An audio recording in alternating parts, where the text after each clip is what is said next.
In the quiet town of Riverwood, the Matthews family was well known and well liked. John Matthews, a charismatic businessman, his wife Jane, a dedicated nurse, and Jane's teenage daughter Ava painted a picture of suburban bliss.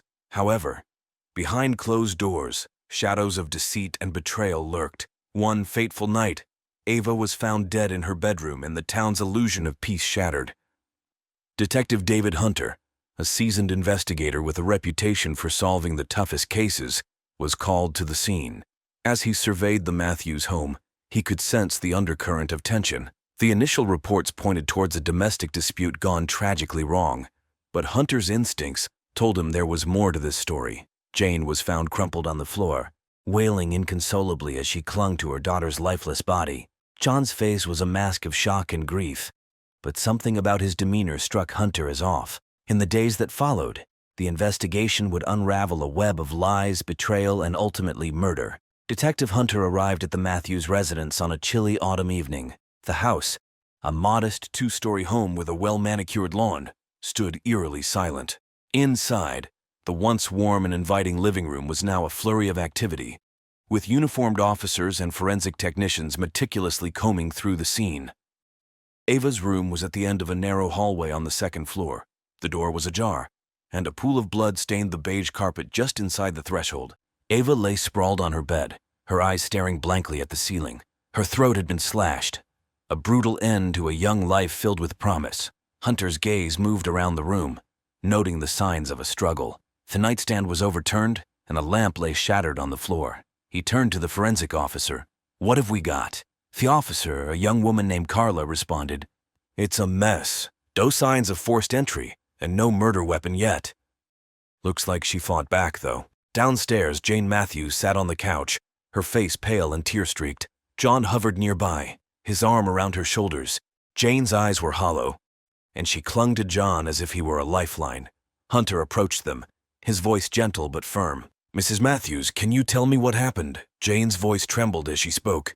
"I came home from work and found her like this. I didn't hear anything. I didn't see anything. How could this happen?" John tightened his grip on her shoulder, his face a mixture of sorrow and anger. "We're going to find out who did this, Jane. I promise." Hunter studied John's face, noting the intensity in his eyes. He turned to his partner, Officer Johnson, who was taking notes nearby. "Get statements from the neighbors. See if anyone saw or heard anything unusual." As the investigation continued into the night, Hunter's mind raced with questions. Who could have wanted Ava dead? Was it a random act of violence or something more personal? The answers would come, but not without unearthing the dark secrets that lay hidden within the Matthews family. The Matthews family had lived in Riverwood for over a decade. John Matthews, a successful entrepreneur, owned a small chain of hardware stores. His business acumen and charm made him a respected figure in the community. Jane, his wife, was a nurse at the local hospital, known for her kindness and dedication. Ava, Jane's daughter from a previous marriage, was a bright and outgoing teenager, excelling in both academics and extracurricular activities. John and Jane's marriage appeared strong from the outside. They were often seen at community events, always together, always smiling. But behind the facade, their relationship was strained. John was often away on business trips, and Jane's demanding job left little time for family. Ava, caught in the middle, struggled with feelings of abandonment and longing for a stable family life.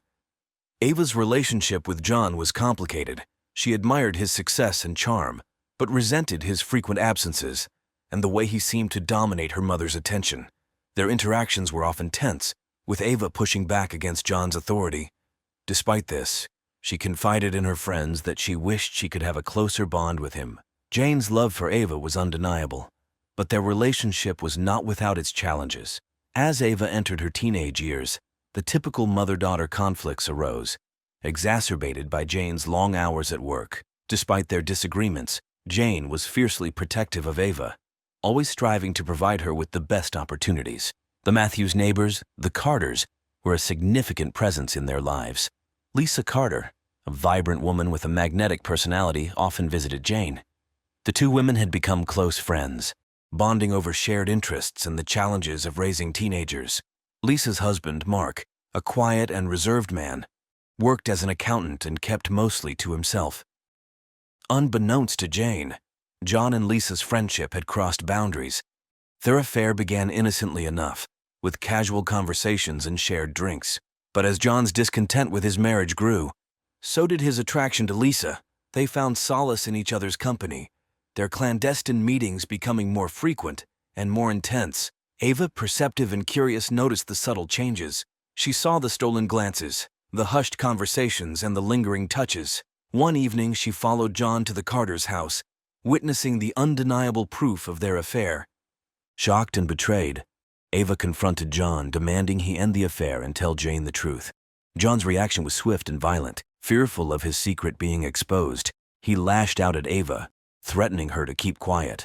Ava, determined to protect her mother, refused to back down. The tension between them escalated, culminating in the tragic events of that fateful night.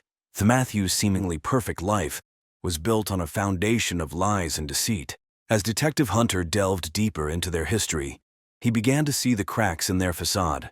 The truth, he knew, was buried beneath layers of betrayal and anger. It was up to him to uncover it and bring justice to Ava. Detective David Hunter was known for his tenacity and keen instincts. With over 2 decades of experience, he had seen it all, from petty thefts to gruesome homicides. As he stood in the Matthews living room, he felt the familiar rush of determination. This case was personal. He could feel the weight of it bearing down on him. Hunter began his investigation by interviewing the Matthews neighbors. The Carters were first on his list. Lisa Carter, visibly shaken, recounted her interactions with the Matthews, emphasizing her close friendship with Jane. Mark Carter, on the other hand, seemed distant and evasive, his eyes darting around nervously as he spoke. Lisa admitted that she had seen John more often recently, but she attributed it to their shared social circles. Mark, when pressed, mentioned hearing arguments from the Matthews house but couldn't provide specific details. Hunter noted the inconsistencies in their statements, his suspicion growing. Back at the precinct, Hunter and his partner, Officer Johnson, reviewed the evidence collected from the crime scene. The lack of forced entry suggested that Ava knew her attacker. The struggle indicated she fought back, which meant the killer likely bore defensive wounds. Hunter decided to focus on the Matthews family dynamics. He arranged an interview with Jane, hoping to gain more insight into her relationship with Ava and John. Jane, still reeling from the shock, struggled to articulate her thoughts. She described Ava as a loving but headstrong teenager, often clashing with John over trivial matters. "Did you notice any changes in John's behavior recently?" Hunter asked, leaning forward. Jane hesitated, then nodded. He seemed more distant, more stressed. "I thought it was work-related. He was traveling a lot, and we hardly had time together." Hunter's mind raced. The frequent business trips could be a cover for something else. He needed more information about John's activities and interactions outside the family. The next day, Hunter visited John's office. His colleagues painted a picture of a dedicated but increasingly irritable man. They mentioned his frequent absences and whispered about a possible affair, though no one could provide concrete evidence.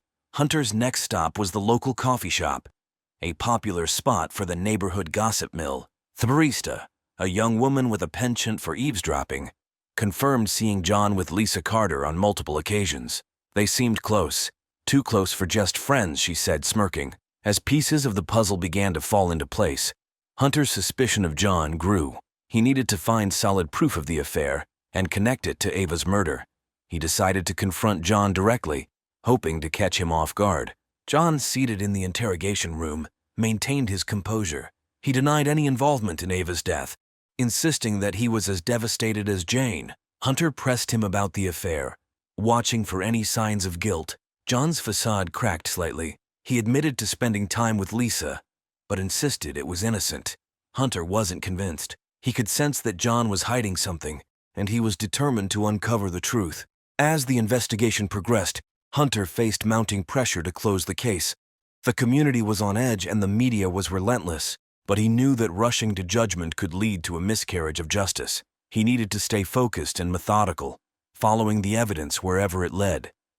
Hunter's gut told him that the key to solving the case lay in understanding the true nature of the Matthews family dynamics and the hidden relationships that had turned their lives upside down. He was prepared to dig deep, no matter how uncomfortable the truths he uncovered might be. Jane Matthews sat across from Detective Hunter, her eyes red from days of weeping. She clutched a tissue, twisting it nervously in her hands. The grief and shock of Ava's murder had taken a visible toll on her, but there was a steely determination in her gaze. "Detective Hunter, I need you to understand. I loved my daughter more than anything," she began, her voice trembling. "We had our arguments, yes, but what mother and teenage daughter don't? She was everything to me." Hunter nodded, encouraging her to continue. "Tell me about the night Ava was killed. Where were you and what did you do?" "I was at the hospital, working a double shift. One of the nurses called in sick, and I had to cover for her. I left the house around 6 p.m. and didn't get back until after midnight. When I walked in and found Ava," Jane's voice broke, and she took a moment to compose herself. "Did you notice anything unusual when you came home?" Hunter asked gently.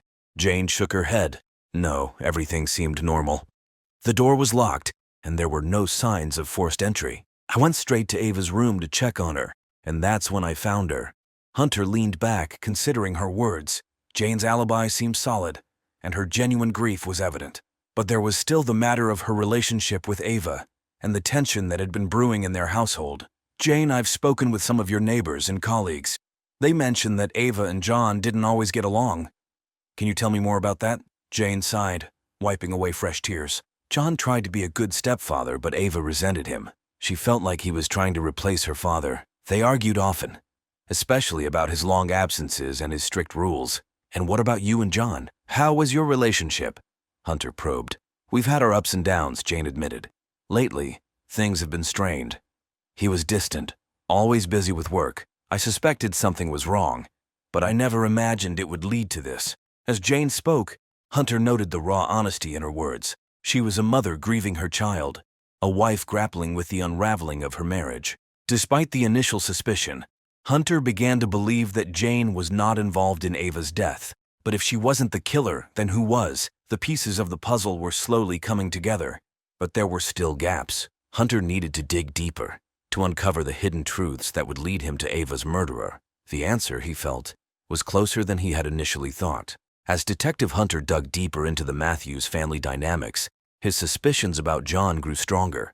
The rumors of an affair with Lisa Carter had to be verified, and Hunter knew that uncovering this relationship could be the key to solving Ava's murder. Hunter decided to pay another visit to Lisa Carter. She was in her garden, pruning rose bushes when he approached. Her demeanor was calm, but Hunter could see the tension in her eyes. "Lisa, I need to ask you some more questions about your relationship with John Matthews," he began. Lisa's hands trembled slightly as she set down the pruning shears. "What do you want to know?" Hunter pressed on. "There have been rumors that you and John were more than just friends. I need to know if there's any truth to that." Lisa's face paled and she looked away, struggling to find her words. After a long pause, she finally spoke.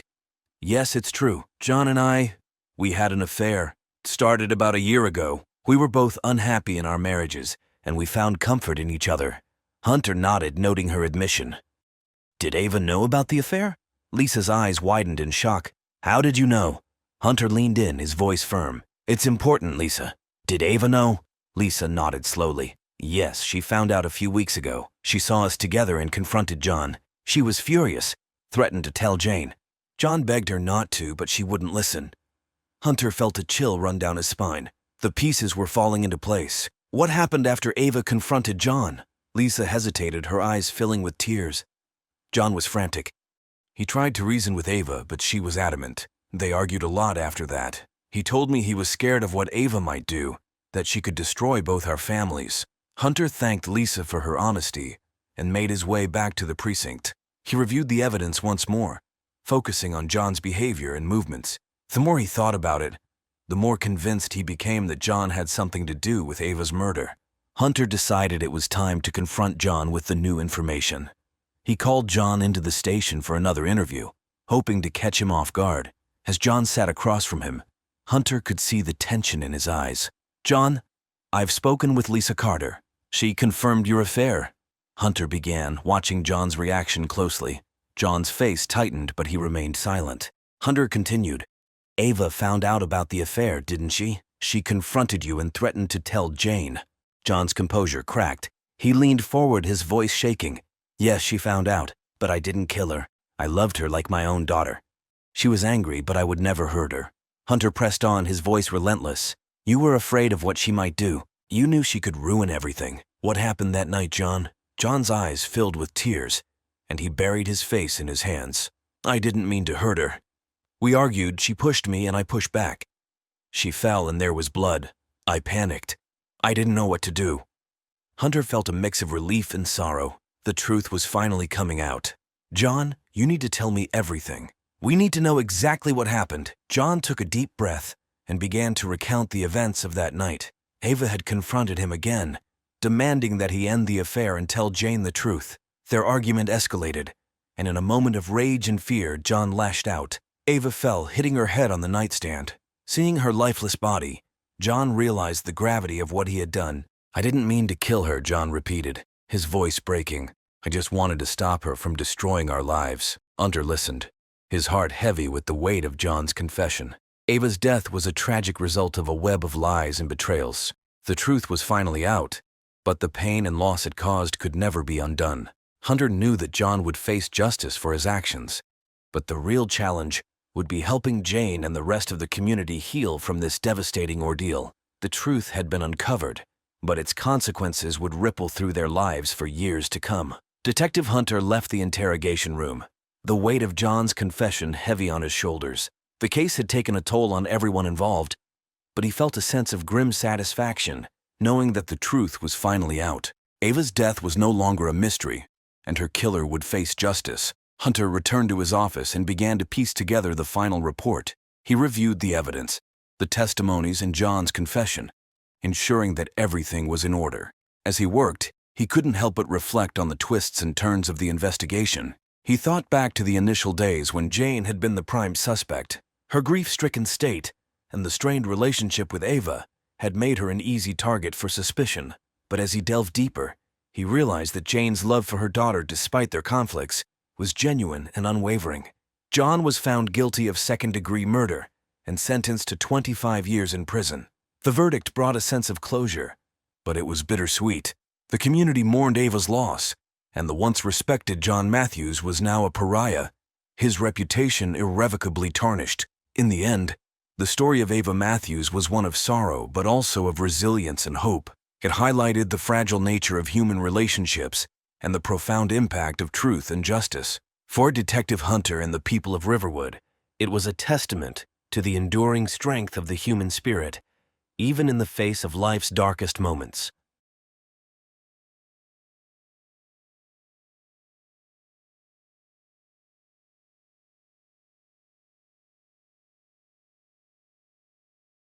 One early autumn morning, the lifeless body of Melissa Porter was discovered in her car, parked on a secluded road just outside town.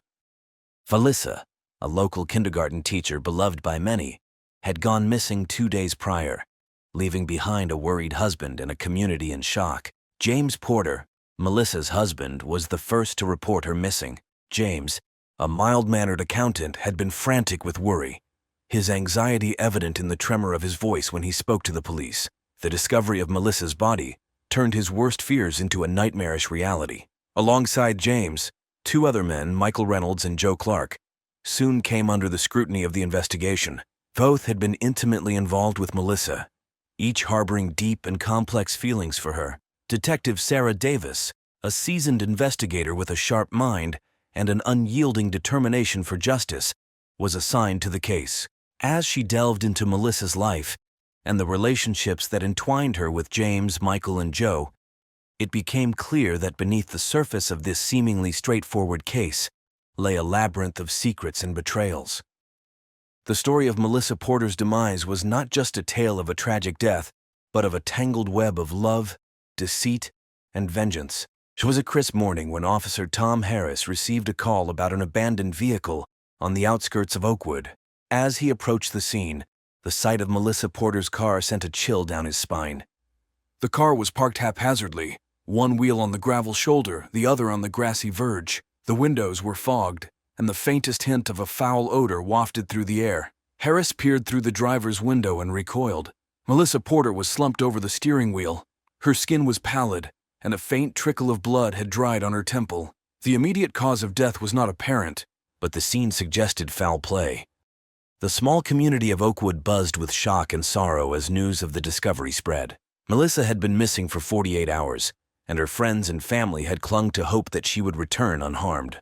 Now that hope was cruelly dashed. James Porter was inconsolable, his grief magnified by the public scrutiny he now faced. He had been the one to report Melissa missing, and now he was thrust into the center of a murder investigation. Detective Sarah Davis arrived at the scene, her expression grim. She meticulously inspected the car and the surrounding area, noting the lack of defensive wounds on Melissa's body and the absence of a struggle. This suggested she might have been unconscious or incapacitated before her death. A preliminary examination revealed traces of a powdery substance on the passenger seat, which would later be identified as a potent sedative. Davis ordered the car to be towed to the forensic lab for a thorough examination and instructed her team to canvass the area for witnesses. The investigation had just begun, but the pressure to find answers was immense. The community wanted justice for Melissa, and the police were determined to provide it. The Oakwood Police Department quickly mobilized to investigate Melissa Porter's death. Detective Davis spearheaded the effort, her no-nonsense attitude setting the tone for the team. The first order of business was to question James Porter, whose proximity to the victim made him an initial person of interest. James was brought in for questioning at the station. He looked haggard, dark circles under his eyes betraying sleepless nights. Detective Davis began with routine questions about his relationship with Melissa, their recent activities, and his whereabouts during the time she was missing. James explained that he and Melissa had been married for 5 years, a seemingly happy couple in the eyes of the community. He recounted the night Melissa disappeared. She had left the house around 7 p.m., claiming she needed to run some errands. When she didn't return, he grew worried and called the police the next morning. Davis noted his demeanor, searching for signs of deception.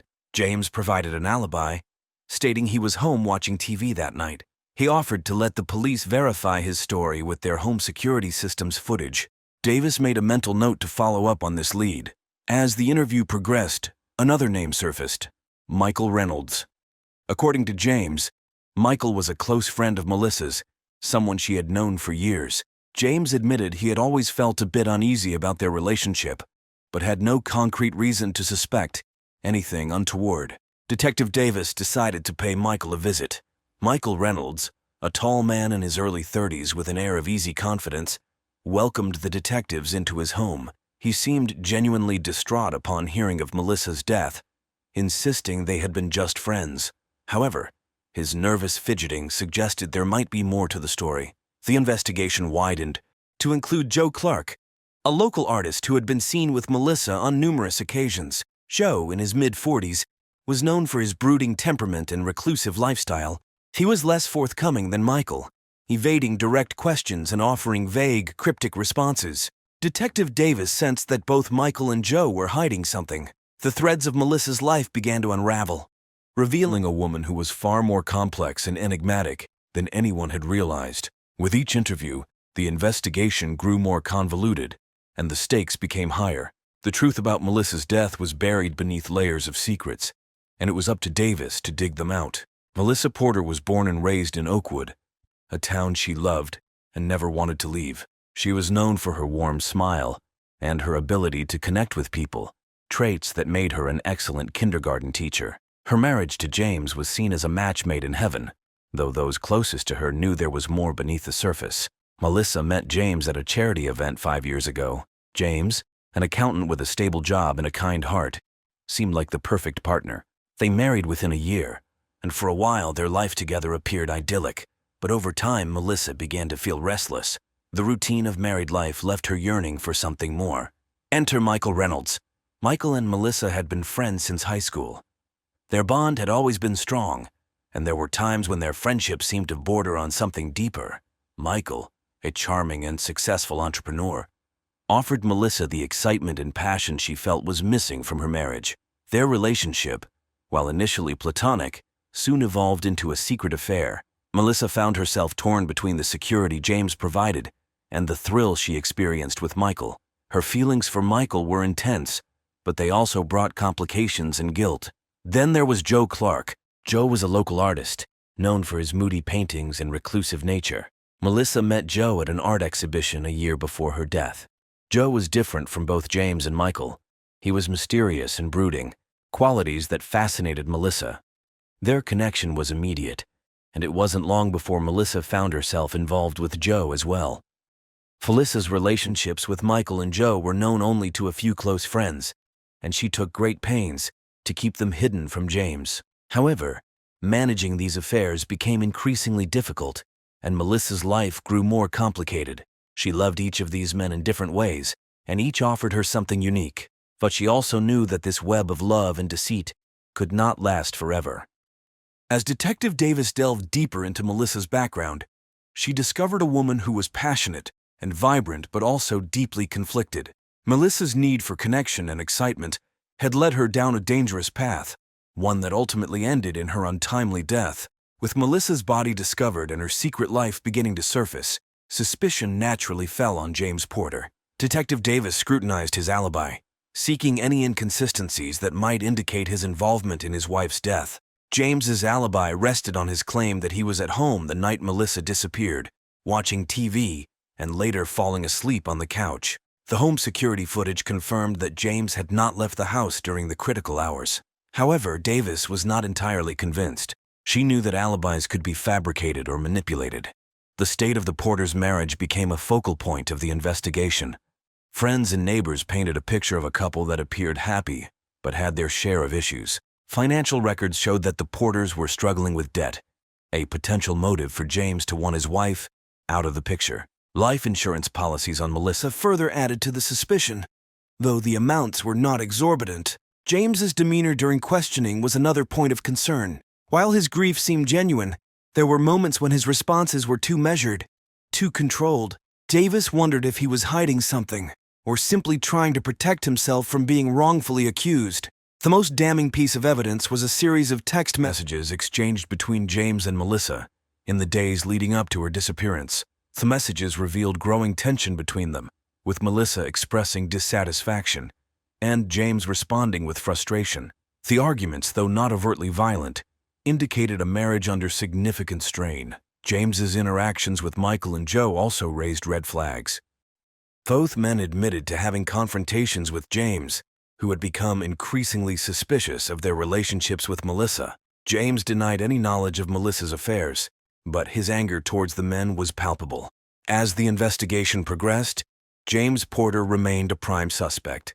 His potential motives, financial gain, marital discord, and jealousy, provided enough cause for Detective Davis to keep a close watch on him.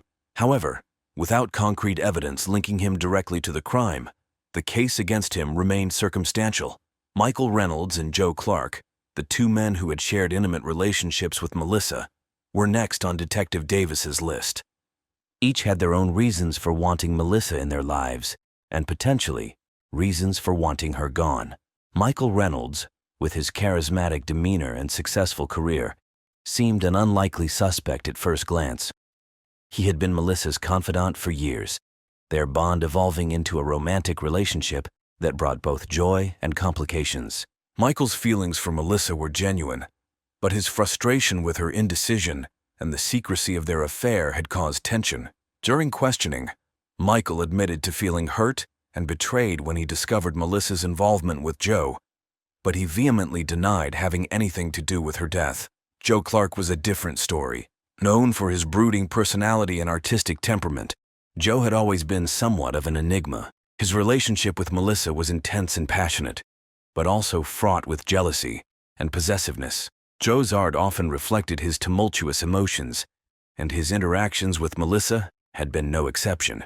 During his interview, Joe was evasive, his answers tinged with bitterness. He expressed deep sorrow over Melissa's death, but also a lingering resentment towards her for being unable to fully commit to him. Davis noted the contrasts between Michael and Joe, one a polished, successful businessman, the other a moody, introspective artist. Both had motives driven by love and jealousy, and both had been deeply affected by Melissa's actions. The detective also discovered that Michael and Joe had confronted each other on several occasions, their arguments escalating as Melissa's relationships with them became more entangled. The investigation into Michael and Joe's backgrounds revealed more layers to Melissa's story. Each man had been drawn to Melissa's vivacious personality and warmth, but both had also experienced the darker sides of their relationships with her. The complexity of these relationships suggested that Melissa's death was not a straightforward case of jealousy or revenge, but rather a culmination of many conflicting emotions and desires. As Detective Davis continued to unravel the intricacies of Melissa's life and relationships, she realized that the truth was buried deep within a web of passion, betrayal, and hidden motives. The challenge was to untangle these threads and find the one that would lead to Melissa's killer. As Detective Davis dug deeper into the lives of Melissa, James, Michael, and Joe, she began to uncover a series of startling revelations and secrets that painted a clearer picture of Melissa's complex world. The first major revelation came from Melissa's close friend, Laura Mitchell. Laura revealed that Melissa had been confiding in her for months about the struggles in her marriage and the turmoil caused by her relationships with Michael and Joe. Melissa had been feeling increasingly trapped and overwhelmed by the dual pressures of maintaining her marriage and managing her affairs. Laura also mentioned that Melissa had expressed fears about someone stalking her, though she never specified who. This new information prompted Davis to re-examine the evidence with fresh eyes. The possibility of a third-party involvement, someone who knew about Melissa's affairs and had a vested interest in her demise, became a compelling angle. Davis ordered a deeper investigation into Melissa's communications and social media, looking for any signs of threats or suspicious activity. The forensic analysis of Melissa's car provided another crucial piece of the puzzle. Traces of the sedative found in the passenger seat matched a prescription registered to Joe Clark. When confronted with this evidence, Joe's calm facade began to crack. He admitted to having the sedative, but claimed he had no intention of harming Melissa. According to Joe, Melissa had asked him for the sedative to help her sleep, a claim that was difficult to verify. Further complicating the investigation was a discovery in Michael's financial records. Large sums of money had been transferred between Michael's accounts and an unknown third party over the past few months. Michael explained that these were business transactions, but the lack of clear documentation raised suspicion. Davis wondered if Michael might have been involved in some form of blackmail or had hired someone to intimidate Melissa. The pressure on all three men intensified as Davis continued to piece together Melissa's last days. Interviews with neighbors and colleagues revealed that Melissa had been planning to leave Oakwood, possibly to escape the tangled relationships she had found herself in. She had been seen packing boxes into her car and had mentioned to a colleague that she needed a fresh start. Then came the biggest revelation of all, a hidden journal found in Melissa's belongings. The journal contained detailed accounts of her relationships with James, Michael, and Joe, as well as her fears and plans for the future. Melissa wrote about feeling suffocated by James's controlling nature, exhilarated by her affair with Michael, and deeply conflicted about her intense connection with Joe. She also mentioned receiving anonymous threats, which she suspected were from someone who knew about her affairs. The journal painted a picture of a woman caught in a web of her own making, desperate to break free but unsure how. It provided Detective Davis with critical insights into Melissa's state of mind and the potential motives of those around her. With this new evidence, Davis felt she was finally closing in on the truth. Just as Detective Davis thought she was getting closer to solving the case, a surprising twist emerged that shifted the focus of the investigation. A new piece of evidence surfaced, a security camera recording from a nearby convenience store that showed Melissa in the company of a man who was neither James, Michael, nor Joe on the night she disappeared. The man in the footage was identified as Daniel Harper, a former colleague of Melissa's from a previous job in a neighboring town. Harper had a checkered past, including a history of violent behavior and a restraining order filed against him by a former girlfriend. The discovery of his involvement with Melissa added a new layer of complexity to the case. Davis brought Harper in for questioning. Harper, a wiry man with a nervous energy, initially denied having seen Melissa recently. However, when confronted with the video evidence, he changed his story. He admitted to meeting Melissa that night, but claimed they had only talked. According to Harper, Melissa had reached out to him because she felt threatened and needed someone to confide in. She had asked Harper to meet her away from Oakwood to avoid being seen by anyone who might know her. Harper's account seemed plausible, but Davis was wary. Harper had a motive: his unrequited feelings for Melissa and his jealousy over her relationships with other men. His past behavior suggested he could be capable of violence, especially if he felt rejected or betrayed. Davis decided to dig deeper into Harper's background and his interactions with Melissa. Meanwhile, forensic analysis of Harper's car revealed traces of the same sedative found in Melissa's vehicle. This new evidence linked Harper directly to the scene of the crime, making him a prime suspect. Harper's story began to unravel under the weight of mounting evidence. He confessed that he had given Melissa the sedative, but insisted it was for her own protection, claiming she had asked for it to calm her nerves. Detective Davis knew that Harper's involvement complicated the narrative, but she also suspected there was more to the story. Harper's account of events didn't entirely align with the evidence. Davis hypothesized that Harper might have been manipulated by someone else, possibly Michael or Joe, to carry out the crime. The idea of a larger conspiracy began to take shape. As Davis continued to press Harper for details, he revealed a startling detail. He had been receiving anonymous payments over the past few months, just like Michael. Harper claimed he didn't know who was behind the payments, but admitted they were meant to ensure his silence about his meetings with Melissa. This revelation pointed to a coordinated effort to keep Melissa's secrets hidden. Davis realized that the investigation had taken a dark turn, one that involved not just a crime of passion, but a calculated plan to silence Melissa permanently. The pieces of the puzzle were finally starting to fit together, and Davis was determined to uncover the mastermind behind the plot. The investigation took a sinister turn as Detective Davis unraveled the web of deception surrounding Melissa's death. The revelation of anonymous payments and Harper's involvement hinted at a larger, more nefarious plot. Davis now had to consider the possibility that Melissa's death was not just a crime of passion, but a premeditated murder orchestrated by someone with a hidden agenda. Davis's team focused on tracing the source of the payments. Financial records showed a series of transactions funneled through a shell company, eventually leading to an offshore account. The intricate financial trail suggested a high level of planning and resourcefulness, characteristics not typically associated with crimes of passion. This new lead pointed towards someone with significant financial acumen and the means to cover their tracks, potentially Michael Reynolds, given his business background. Davis revisited Michael, armed with the new evidence. Under intense questioning, Michael's confident facade began to crack.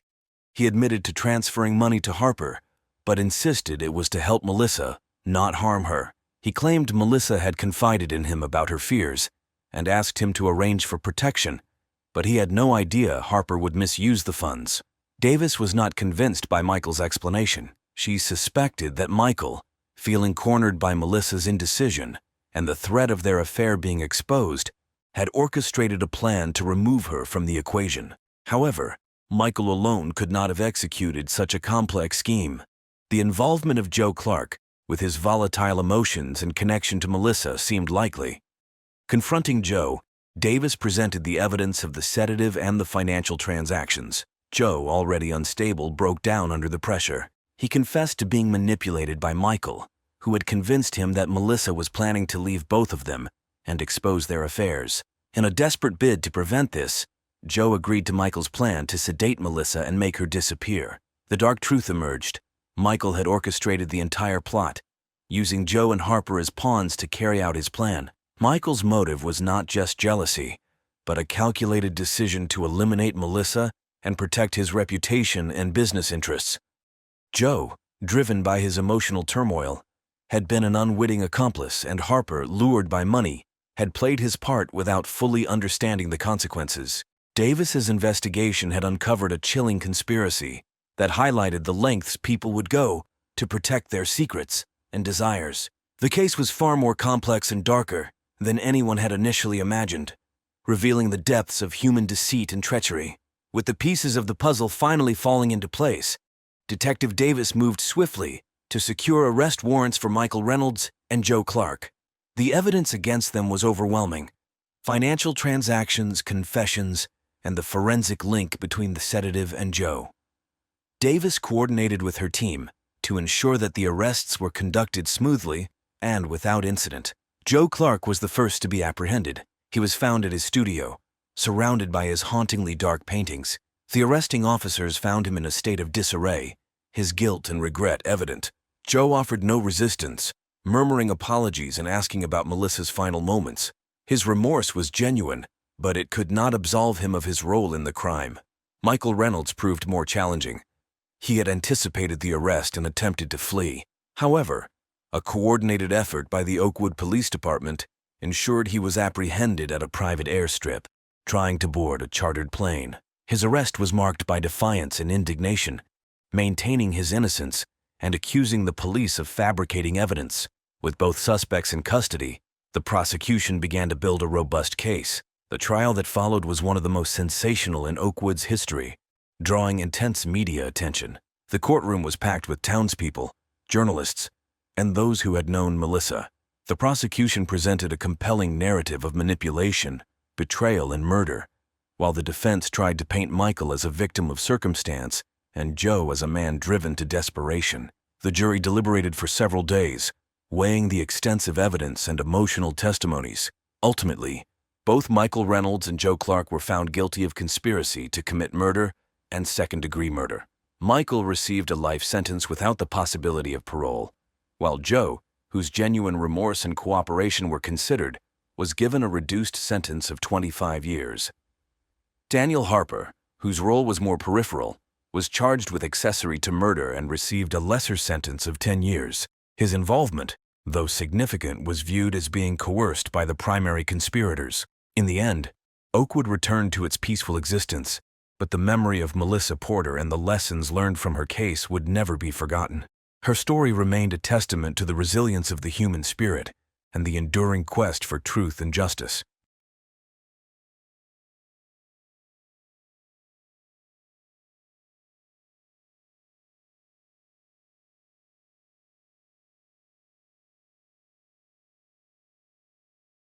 John Harrison, a respected local businessman, was found murdered in his own home. The evidence soon pointed towards his wife, Emily, sparking a scandal that would unravel a complex web of lies, twisted love triangles, deceit, and dark secrets. Emily Harrison, a beautiful woman in her mid-30s, had always been the center of attention. Her previous marriage to Michael Turner had ended amicably, or so it seemed. John, her current husband, had a strained relationship with his younger brother, David. This strained dynamic hid deeper, more sinister connections that would come to light as the investigation unfolded. The murder of John Harrison was not a straightforward case. It was the catalyst that exposed a convoluted love triangle, revealing that everyone involved had motives buried beneath layers of pretense and propriety. Detective Sarah Miller and her partner, Detective Tom Reynolds, would soon find themselves entangled in a case that defied simple explanations. The night of the murder, Emily's scream pierced the quiet neighborhood.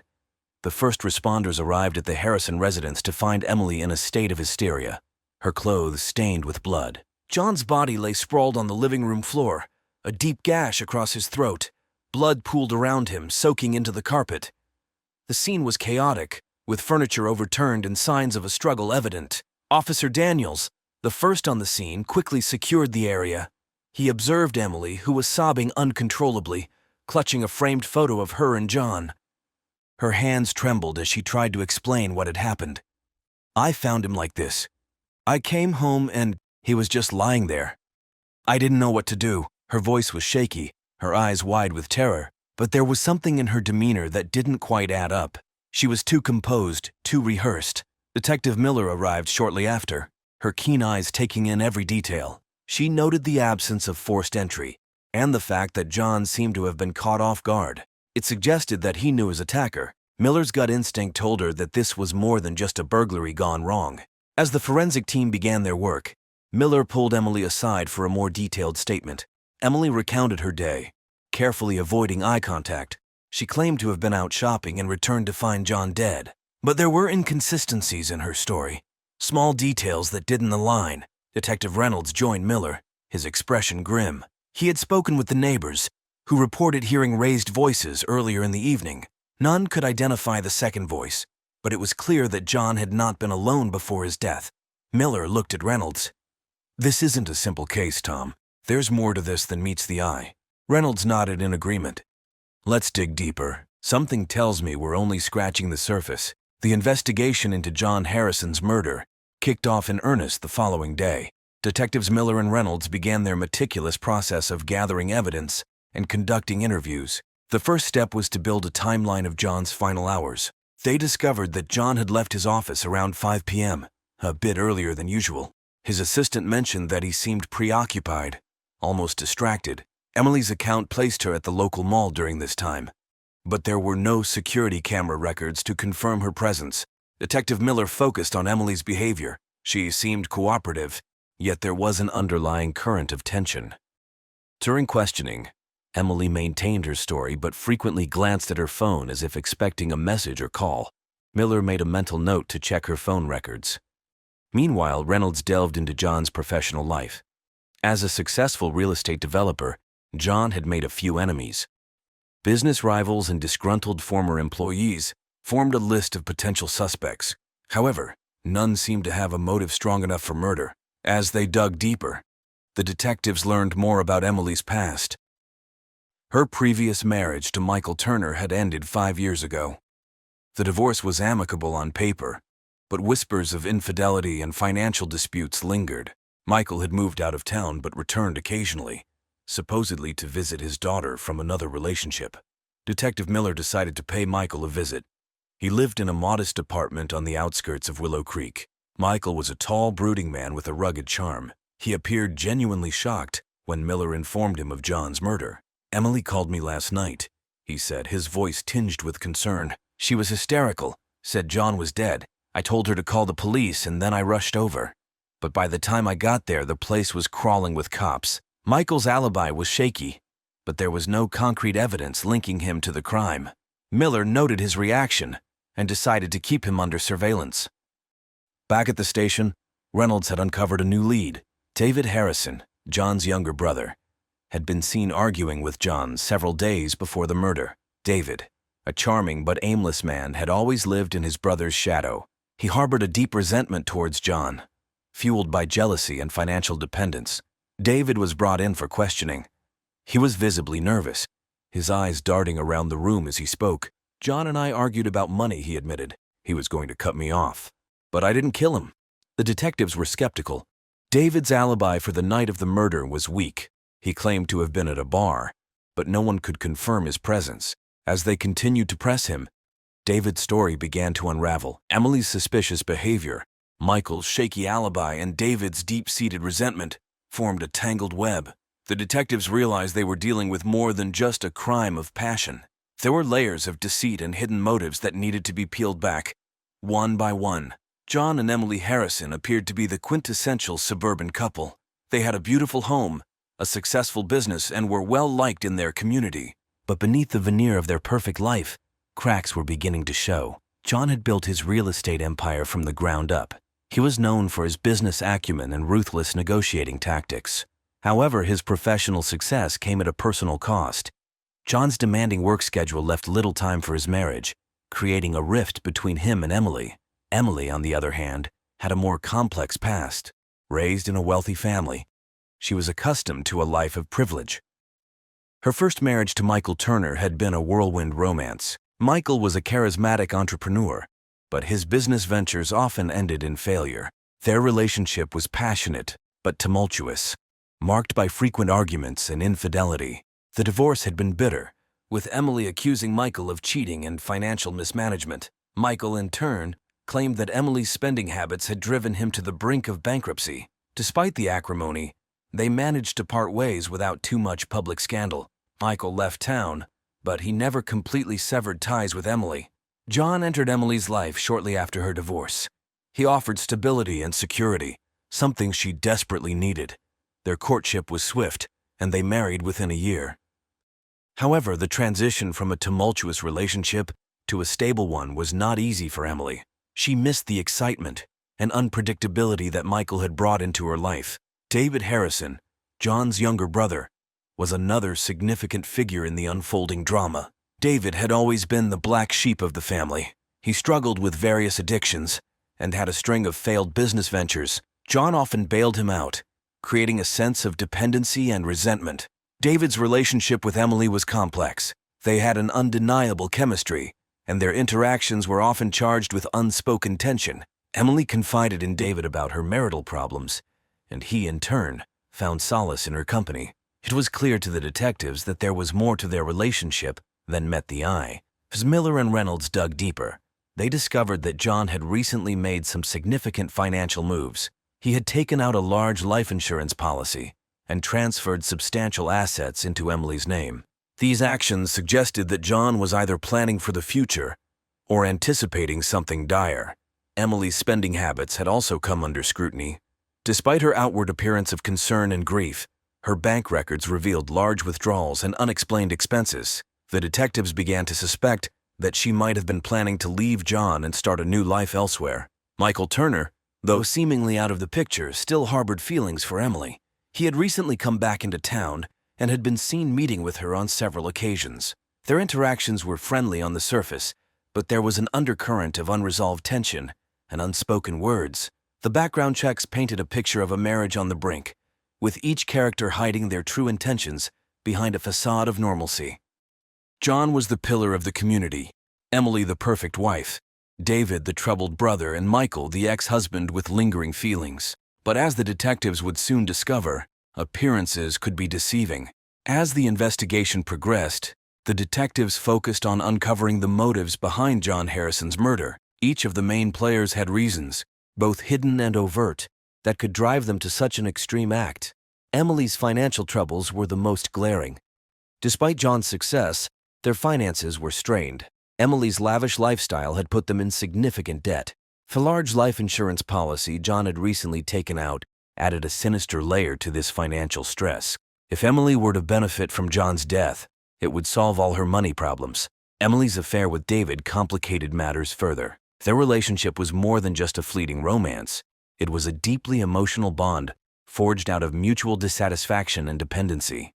Michael Turner also had a motive. His lingering feelings for Emily and the unresolved bitterness from their divorce created a volatile mix. Michael's financial instability made him susceptible to desperate measures. His frequent visits to Emily hinted at a rekindled relationship, which could have easily turned into a conspiracy against John. David's resentment towards his brother was well documented. He had lived in John's shadow for most of his life, relying on him for financial support.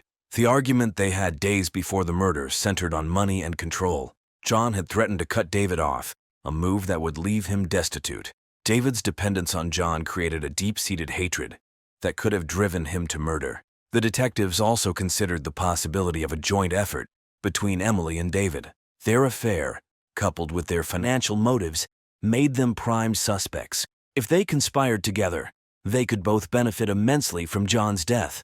Emily would gain financial freedom, and David would rid himself of his brother's dominance. One evening, Detective Miller received a call from a local bartender who claimed to have seen Emily and David together on the night of the murder. According to the bartender, they appeared to be in an intense conversation, their body language suggesting more than just a casual encounter. This new information put both Emily and David at the scene of the crime around the estimated time of death. Miller and Reynolds brought Emily in for further questioning.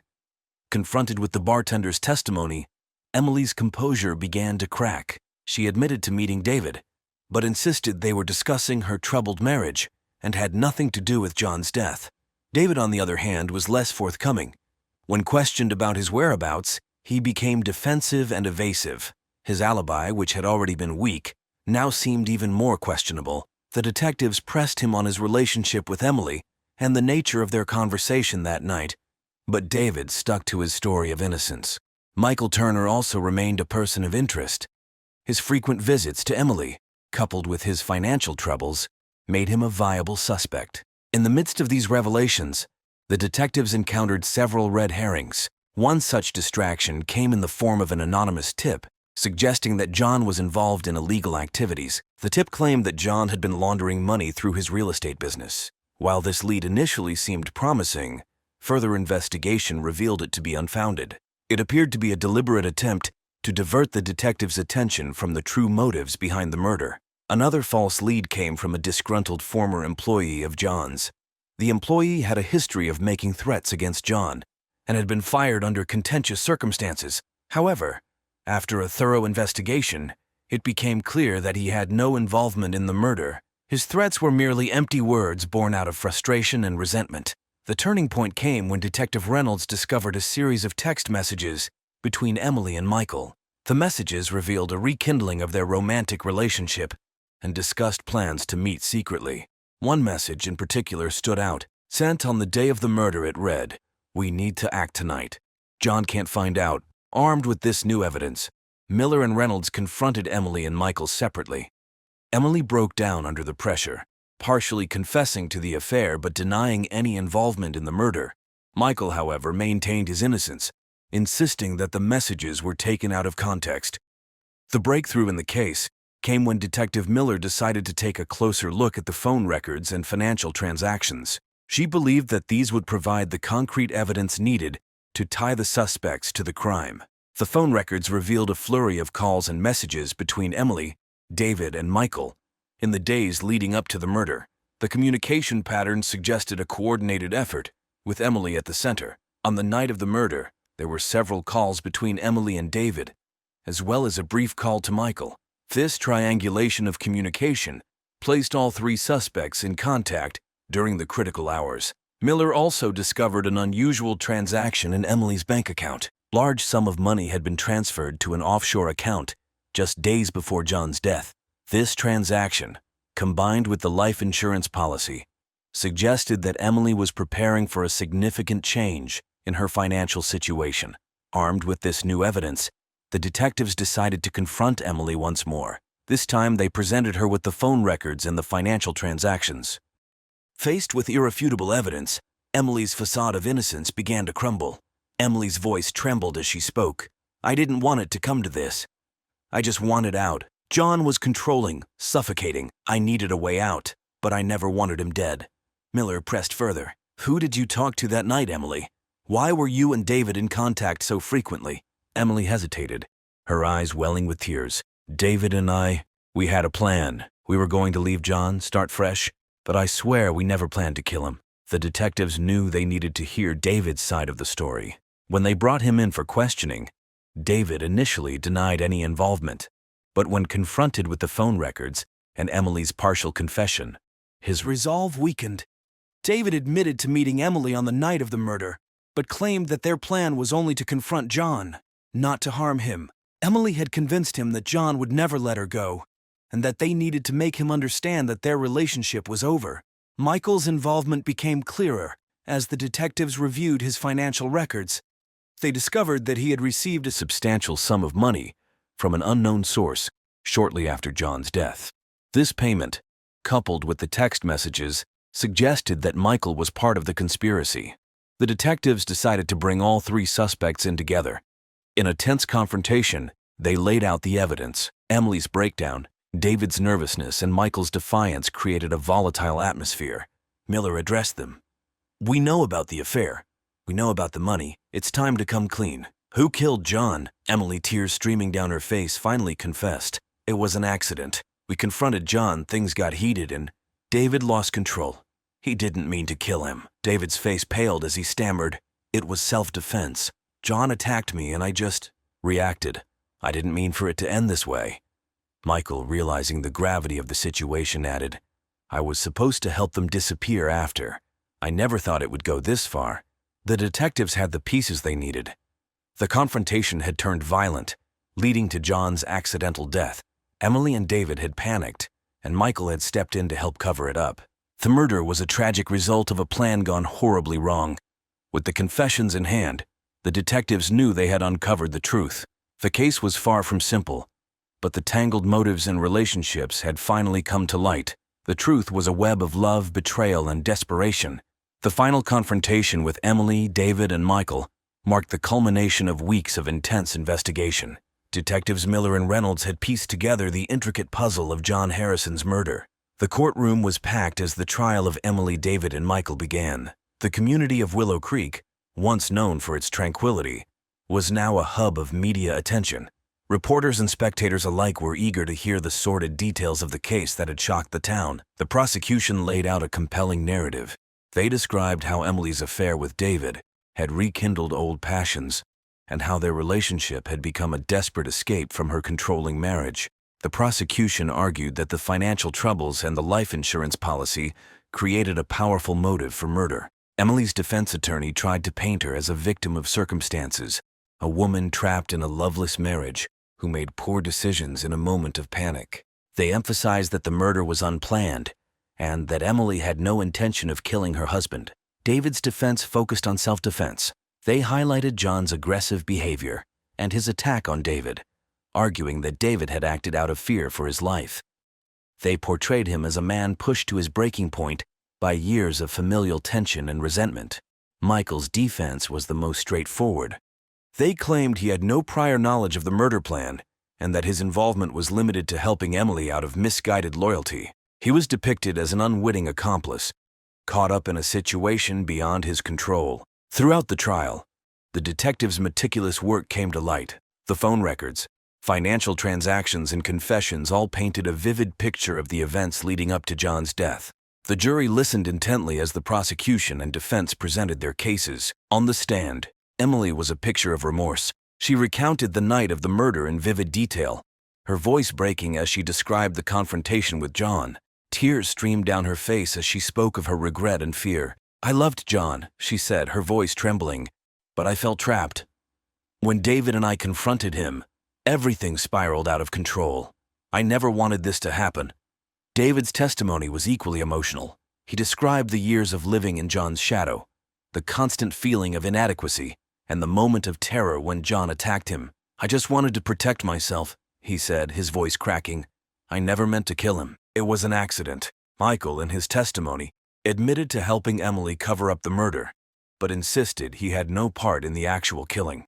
"I made a terrible mistake," he said. "I thought I was helping a friend, but I realize now how wrong I was." The prosecution's closing argument was powerful. They emphasized the premeditation involved in the affair and the financial motives. They argued that while the murder might not have been meticulously planned, it was the result of a series of deliberate actions taken by Emily and David. The defense's closing arguments focused on the emotional and psychological aspects of the case. They pleaded for leniency, highlighting the lack of premeditation and the complex web of emotions that led to the tragic event. After several days of deliberation, the jury reached a verdict. Emily and David were found guilty of second-degree murder, acknowledging the crime's emotional context, but also the gravity of their actions. Michael was found guilty of being an accessory after the fact, his role in the cover-up undeniable, but his involvement in the murder itself less clear. As the verdicts were read, the courtroom was silent. Emily Harrison was sentenced to 20 years in prison. David Harrison received a 15-year sentence. Michael Turner, though less directly involved, was sentenced to 5 years for his role in the cover-up. The twisted love triangle that led to John Harrison's murder had unraveled, but its impact would be felt for years to come. The truth, once uncovered, had brought justice, but it had also revealed the depths of human frailty and the devastating consequences of unchecked desires.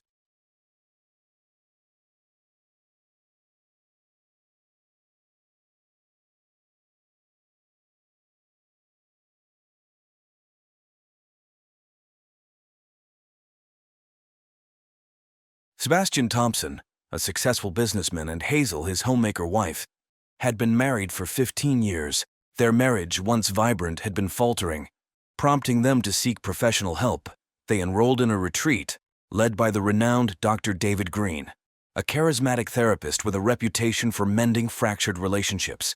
On the 4th night of the retreat, Sebastian was found dead in their cabin. His death, initially appearing as a tragic accident, soon revealed darker undertones. The investigation uncovered a tangled web of deceit, betrayal, and manipulation. The affair between Hazel and Dr. Green, hidden from everyone but the two, was a catalyst for the events that unfolded. Dr. Green, once a beacon of hope for struggling couples, was now at the center of a murder investigation. His charming exterior masked a manipulative mind with financial motives. As the truth unraveled, it became clear that Sebastian's death was no accident, but a coldly orchestrated murder. This true crime story delves into the complex relationships, personal histories, and the sinister plot that led to Sebastian Thompson's untimely death. It examines the psychological manipulation employed by Dr. Green, the emotional turmoil of Hazel, and the meticulous investigation that brought the truth to light.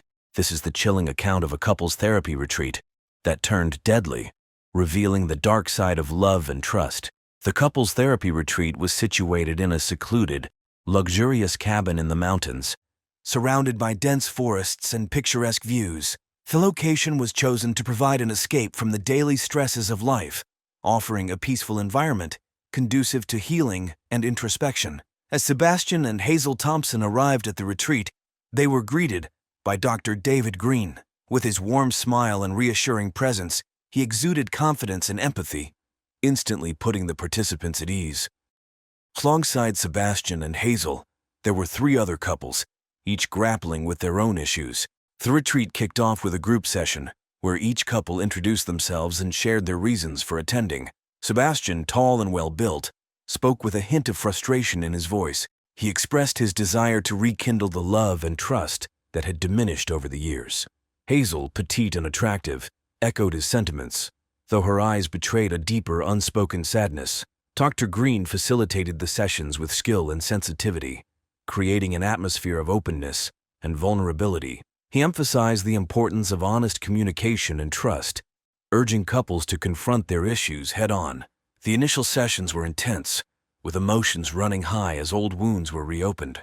Sebastian and Hazel's interactions were Sebastianed by underlying tension. Sebastian's controlling nature clashed with Hazel's growing sense of independence. Their exchanges were fraught with resentment and unspoken accusations. Dr. Green seemed particularly attentive to their case, often singling them out for deeper analysis. In private sessions, the dynamics were different. Dr. Green focused on building rapport, carefully listening to their individual grievances. He offered Hazel a sympathetic ear, understanding her feelings of entrapment and frustration. For Sebastian, he played the role of a stern yet caring advisor, urging him to let go of his controlling tendencies. The other couples at the retreat observed the palpable tension between Sebastian and Hazel. They noticed how Dr. Green seemed to give Hazel more attention, often engaging her in deeper conversations. This did not go unnoticed by Sebastian, who began to feel a growing sense of unease. The retreat's idyllic setting provided a stark contrast to the emotional turmoil brewing beneath the surface. The towering pines and serene lake seemed to mock the chaos within the hearts of the participants. As the days progressed, the initial hope for reconciliation gave way to a sense of impending doom. Sebastian and Hazel's relationship, instead of healing, seemed to be unraveling further. Dr. Green's presence, once a source of comfort, became a point of contention. The other couples, too, began to sense that something was amiss, though they couldn't quite put their finger on it. As the retreat moved into its 3rd day, the tension reached a boiling point. The stage was set for a tragic turn of events that would shatter the tranquil facade of the retreat and expose the dark secrets lurking beneath. Sebastian Thompson's life was a testament to hard work and ambition.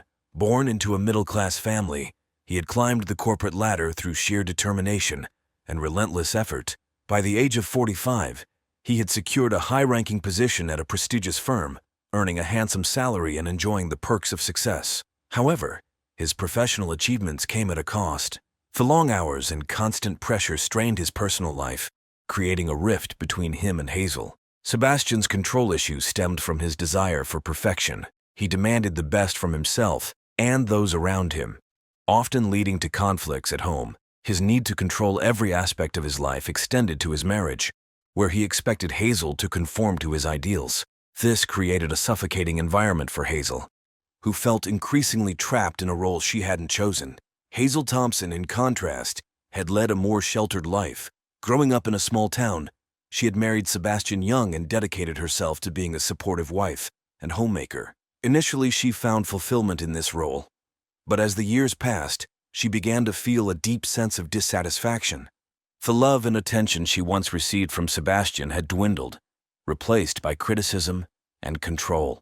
Hazel's discontent grew as she watched her husband thrive in his career, while her own aspirations were stifled. She longed for freedom, for a chance to explore her own identity outside the confines of her marriage. It was during this time of vulnerability that she met Dr. David Green.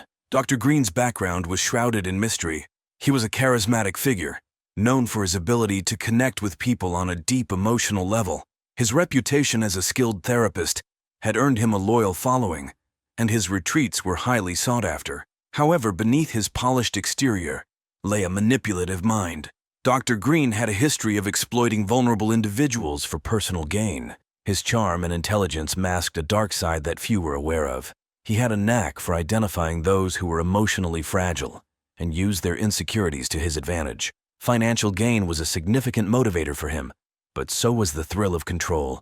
Hazel's vulnerability and dissatisfaction made her an easy target for Dr. Green. He began their affair with calculated precision, offering her the attention and validation she craved. Their interactions started innocently enough, with late-night conversations and sympathetic listening. Gradually, he intensified his influence, making Hazel dependent on his approval and guidance. Dr. Green's manipulation extended beyond the affair. He subtly planted seeds of doubt and resentment in Hazel's mind, exacerbating the existing tension in her marriage. He portrayed himself as the only one who truly understood her, driving a wedge between her and Sebastian. His ultimate goal was to remove Sebastian from the equation, both to deepen his control over Hazel and to gain financially. Sebastian, unaware of the affair, sensed a shift in Hazel's behavior. She became more distant and withdrawn, often disappearing for hours without explanation. His attempts to confront her were met with defensiveness and anger, further straining their relationship. He turned to Dr. Green for guidance, unaware that the man he trusted was orchestrating his downfall. Dr. Green's plan was meticulous. He exploited the trust placed in him by both Sebastian and Hazel, using their therapy sessions to manipulate their emotions. He created scenarios that heightened the conflict between them, pushing them to the brink. His aim was to drive Sebastian to a point of desperation where he could be easily eliminated. As the retreat progressed, Dr. Green's influence over Hazel grew stronger. She became increasingly reliant on him, viewing him as her savior from a life of misery. Her perception of Sebastian shifted from a loving husband to an oppressive figure, a change fueled by Dr. Green's constant manipulation. The stage was set for a tragic culmination. Sebastian's frustration and Hazel's growing dependence on Dr. Green created a volatile mix, primed for a deadly outcome. Dr. Green, ever the puppet master, watched as his plan unfolded, confident in his ability to control the narrative. The affair between Hazel and Dr. Green began subtly, almost innocently. During the early sessions, Dr. Green took a special interest in Hazel, recognizing her vulnerability. He offered her a sympathetic ear and gentle words of encouragement, which she desperately needed. Their relationship escalated during private therapy sessions. Dr. Green's office, a cozy room with soft lighting and plush furniture, became a sanctuary for Hazel. She poured out her heart, sharing her frustrations and dreams. Dr. Green listened attentively, his piercing blue eyes locking onto hers, making her feel seen and understood. Late-night conversations turned into secret rendezvous. They would meet in secluded spots around the retreat, hidden from the prying eyes of other participants. Their meetings were filled with whispered confessions and stolen kisses, each encounter deepening their bond. Hazel's internal conflict was intense. She felt a growing attachment to Dr. Green, yet guilt gnawed at her conscience. She loved Sebastian, or at least she thought she did. But the connection she felt with Dr. Green was unlike anything she had experienced. He made her feel alive, appreciated, and desired. Dr. Green, on the other hand, was playing a calculated game. He knew how to manipulate Hazel's emotions, feeding her insecurities and deepening her dependence on him. His motives were far from pure. Financial gain and control drove his actions. He saw Hazel not just as a lover, but as a pawn in his grander scheme.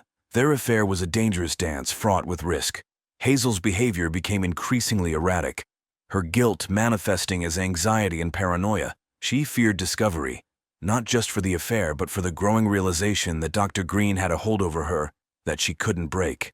One evening, as they met in a secluded part of the retreat, Dr. Green's true nature began to surface.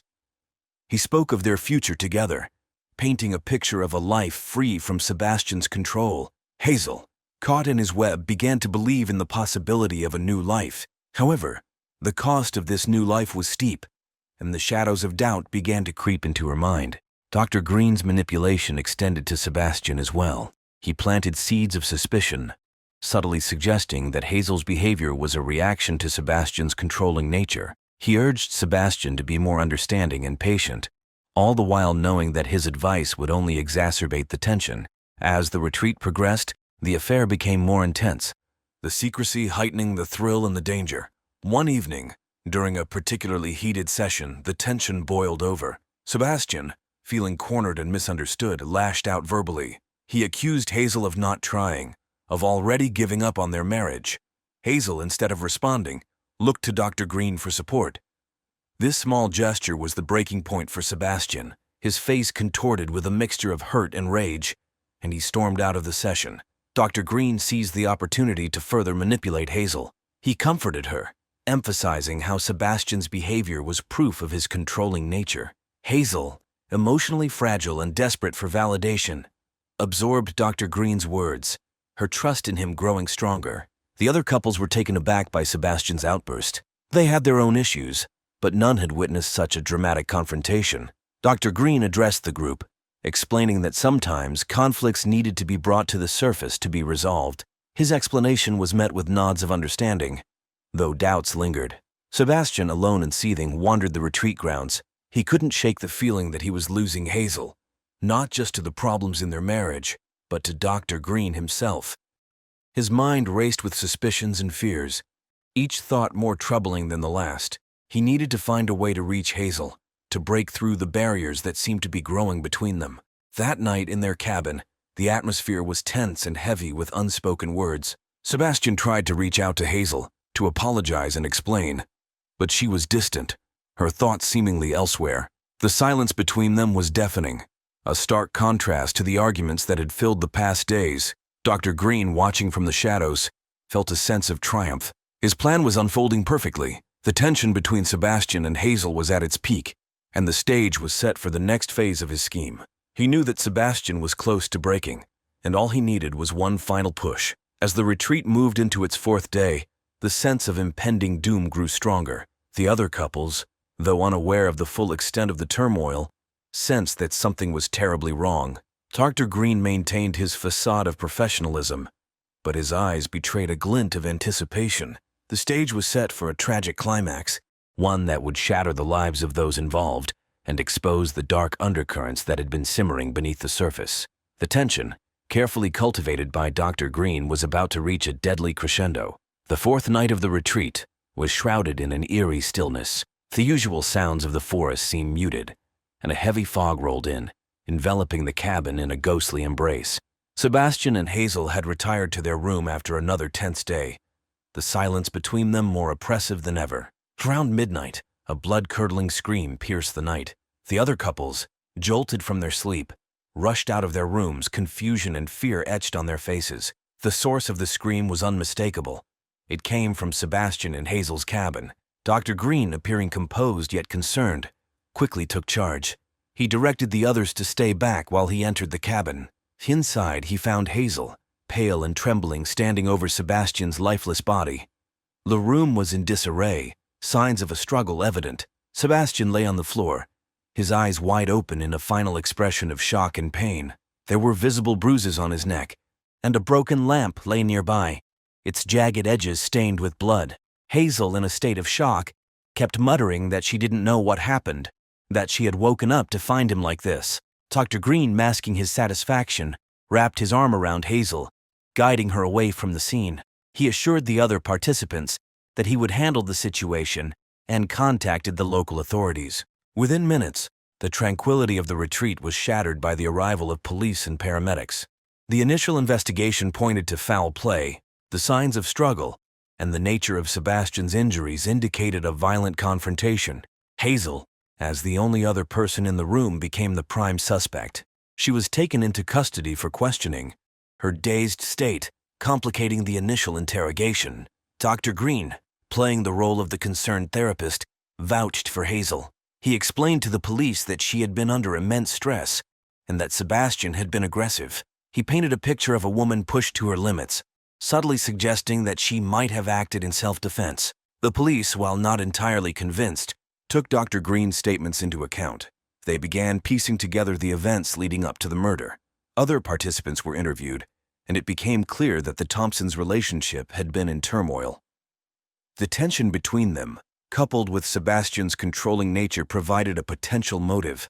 However, as the investigation progressed, inconsistencies in Hazel's account began to emerge. She couldn't clearly remember the events of the night, her memories a foggy jumble of fear and confusion.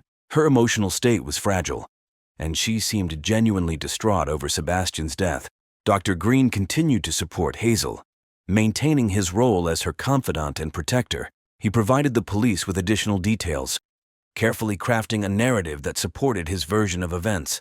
He portrayed Sebastian as a domineering husband and Hazel as a victim driven to desperation. As the police delved deeper, they uncovered the affair between Hazel and Dr. Green. This revelation added a new dimension to the case.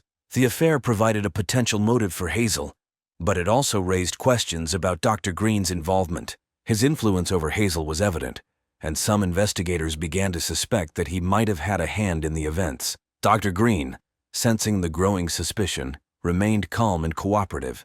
He deflected attention from himself, emphasizing his role as a therapist trying to help a troubled couple. His charm and professionalism worked in his favor, but the police weren't entirely convinced. The discovery of the affair shifted the focus of the investigation.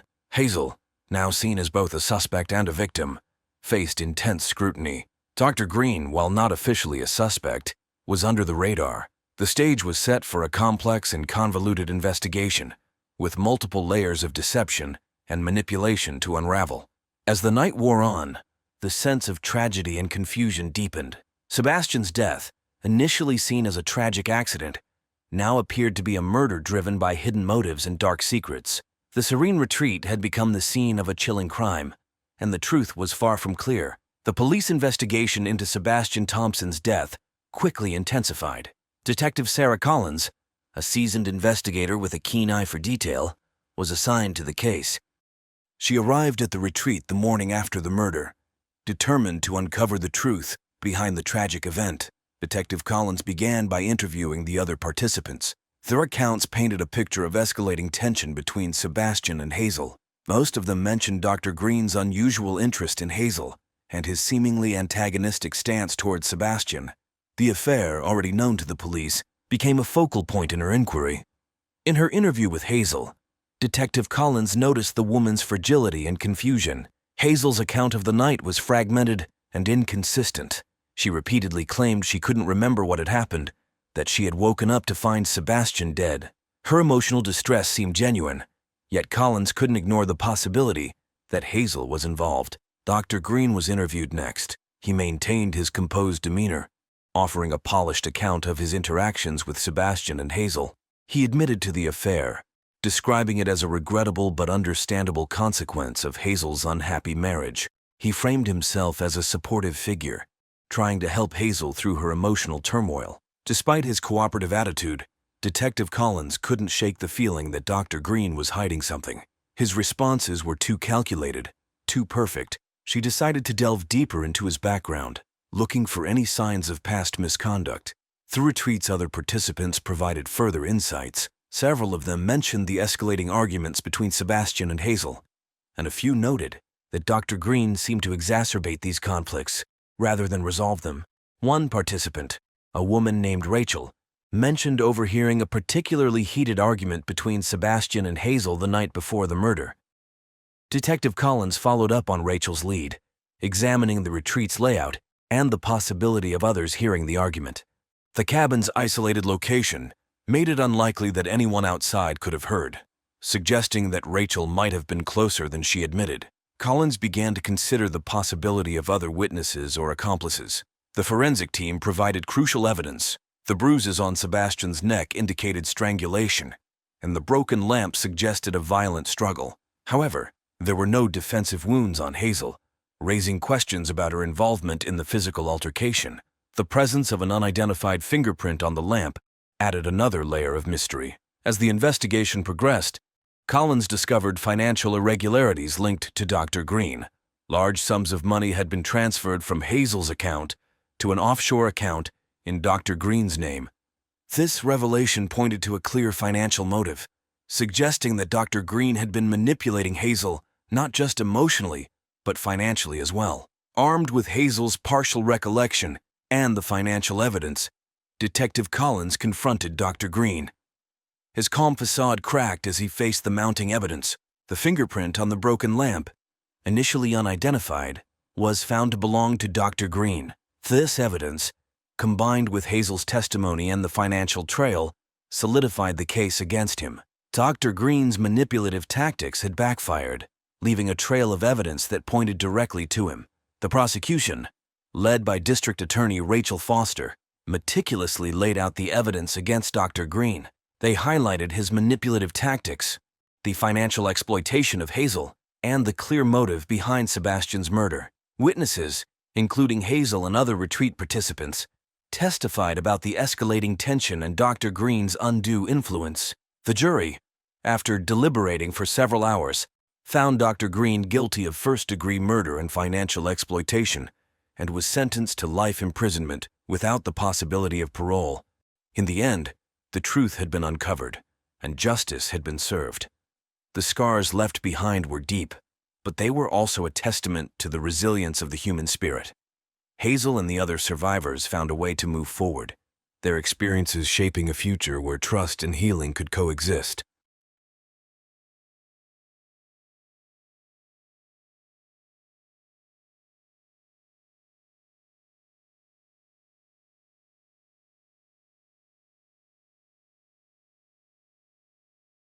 Amanda Everwood, with her chestnut hair and piercing blue eyes, was the epitome of elegance and creativity.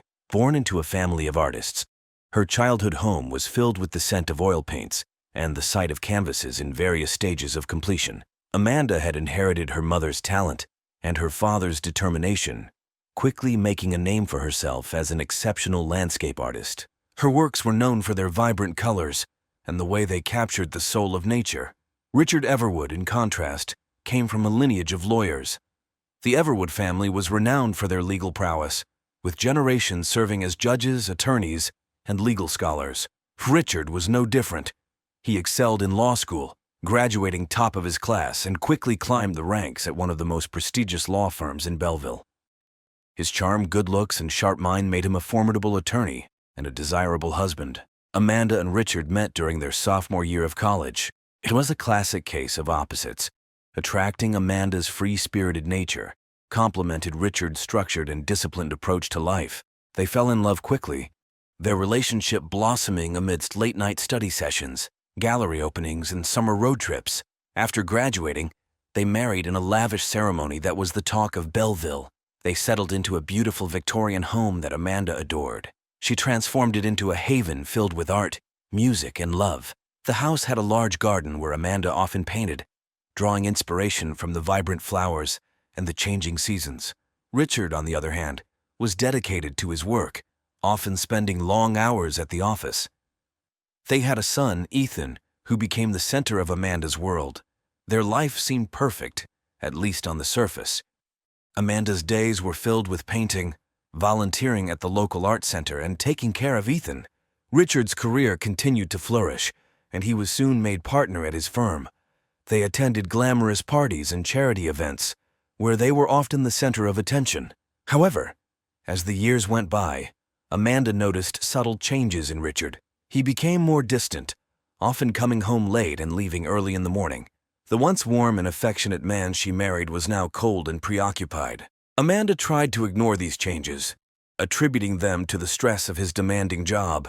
However, the gnawing suspicion in the back of her mind grew stronger with each passing day. Carla Monroe entered their lives when Richard hired her as his personal secretary. Carla was stunning, with her dark, cascading hair, sharp features, and an aura of confidence that turned heads wherever she went. She was efficient, intelligent, and seemed to understand Richard in a way that Amanda no longer could. It wasn't long before Amanda's suspicions turned towards Carla. One evening, Amanda decided to confront Richard. She prepared a candlelit dinner, hoping to reignite the spark in their relationship and to get him to open up. As they sat across from each other at the dining table, Amanda poured her heart out, expressing her concerns and fears. Richard listened, but dismissed her worries, attributing his behavior to the pressures of his job. He assured her that there was nothing to worry about, but Amanda wasn't convinced. Determined to uncover the truth, Amanda hired a private investigator named Mark Collins. Mark was a seasoned professional with a reputation for discretion and thoroughness. Over the next few weeks, he followed Richard and Carla, documenting their interactions. The evidence he gathered was damning. Late-night dinners, weekends away, and intimate encounters that left no room for doubt. Richard was having an affair with Carla. Amanda felt a mix of emotions, anger, betrayal, and a deep sadness. She couldn't understand how Richard could do this to their family. But amidst her turmoil, she also felt a strange sense of relief. At least now she knew the truth, and she could decide what to do next. Armed with the evidence, Amanda's initial devastation gave way to a steely resolve. She decided to confront Carla first, hoping to gather more information before dealing with Richard. Amanda arranged a meeting under the pretense of discussing a charity event that Richard's firm was sponsoring. Carla, unaware of Amanda's true intentions, agreed to meet at a chic downtown cafe. The cafe was a cozy, intimate space with soft lighting and plush seating. Amanda arrived early, choosing a secluded corner table where they could talk privately. Carla walked in a few minutes later, exuding confidence and poise. As she approached the table, Amanda felt a mixture of anger and curiosity. Carla greeted Amanda warmly and commented on how beautiful the cafe was. Amanda, hiding her true feelings, replied politely and steered the conversation towards Richard. She mentioned how Richard had been spending a lot of time at the office and asked how he was handling the workload. Carla responded that Richard was incredibly dedicated and that the cases he was working on required a lot of his time and attention. Amanda then leaned in and, in a low voice, told Carla that she knew about the affair. Carla's face paled, and she opened her mouth to speak, but Amanda stopped her, saying she wasn't there to accuse or blame her. Amanda just wanted to understand why it happened. Carla, with tears in her eyes, explained that it started a few years ago when Richard was going through a rough patch at work. They began spending more time together, and one thing led to another. As Carla spoke, Amanda felt a strange sense of empathy. She could see the pain in Carla's eyes, a reflection of her own turmoil. By the end of the conversation, they had formed an unexpected connection. Amanda was captivated by Carla's intelligence and charisma, while Carla found solace in Amanda's understanding and compassion. In the weeks that followed, Amanda and Carla continued to meet in secret. What had started as a confrontation evolved into a complex relationship. Their meetings became more frequent, and their bond deepened. One evening, Carla invited Amanda to her apartment, ostensibly to review some documents related to the charity event. The apartment was a stylish modern space, with floor-to-ceiling windows offering a stunning view of the city. As they sat on the couch, sipping wine and talking, the tension between them grew palpable. Carla set her glass down and looked into Amanda's eyes, saying that she had developed feelings for her. Amanda's heart raced. She had felt the same way, but had been too afraid to admit it. She confessed that she felt the same way. Their lips met in a passionate kiss, and that night, they crossed the line from emotional connection to physical intimacy. The affair was intense, a whirlwind of stolen moments and secret rendezvous. Amanda felt alive in a way she hadn't in years, but she was also plagued by guilt and fear. They would meet in secluded spots around the city, hidden corners of parks, out-of-the-way cafes, and Carla's apartment, where they felt free from the prying eyes of the world. Their conversations ranged from deep, philosophical discussions to light-hearted banter. They shared their hopes, dreams, and fears, forming a bond that went beyond physical attraction. However, Amanda was acutely aware of the precariousness of their situation. She knew that if Richard found out, the consequences would be dire.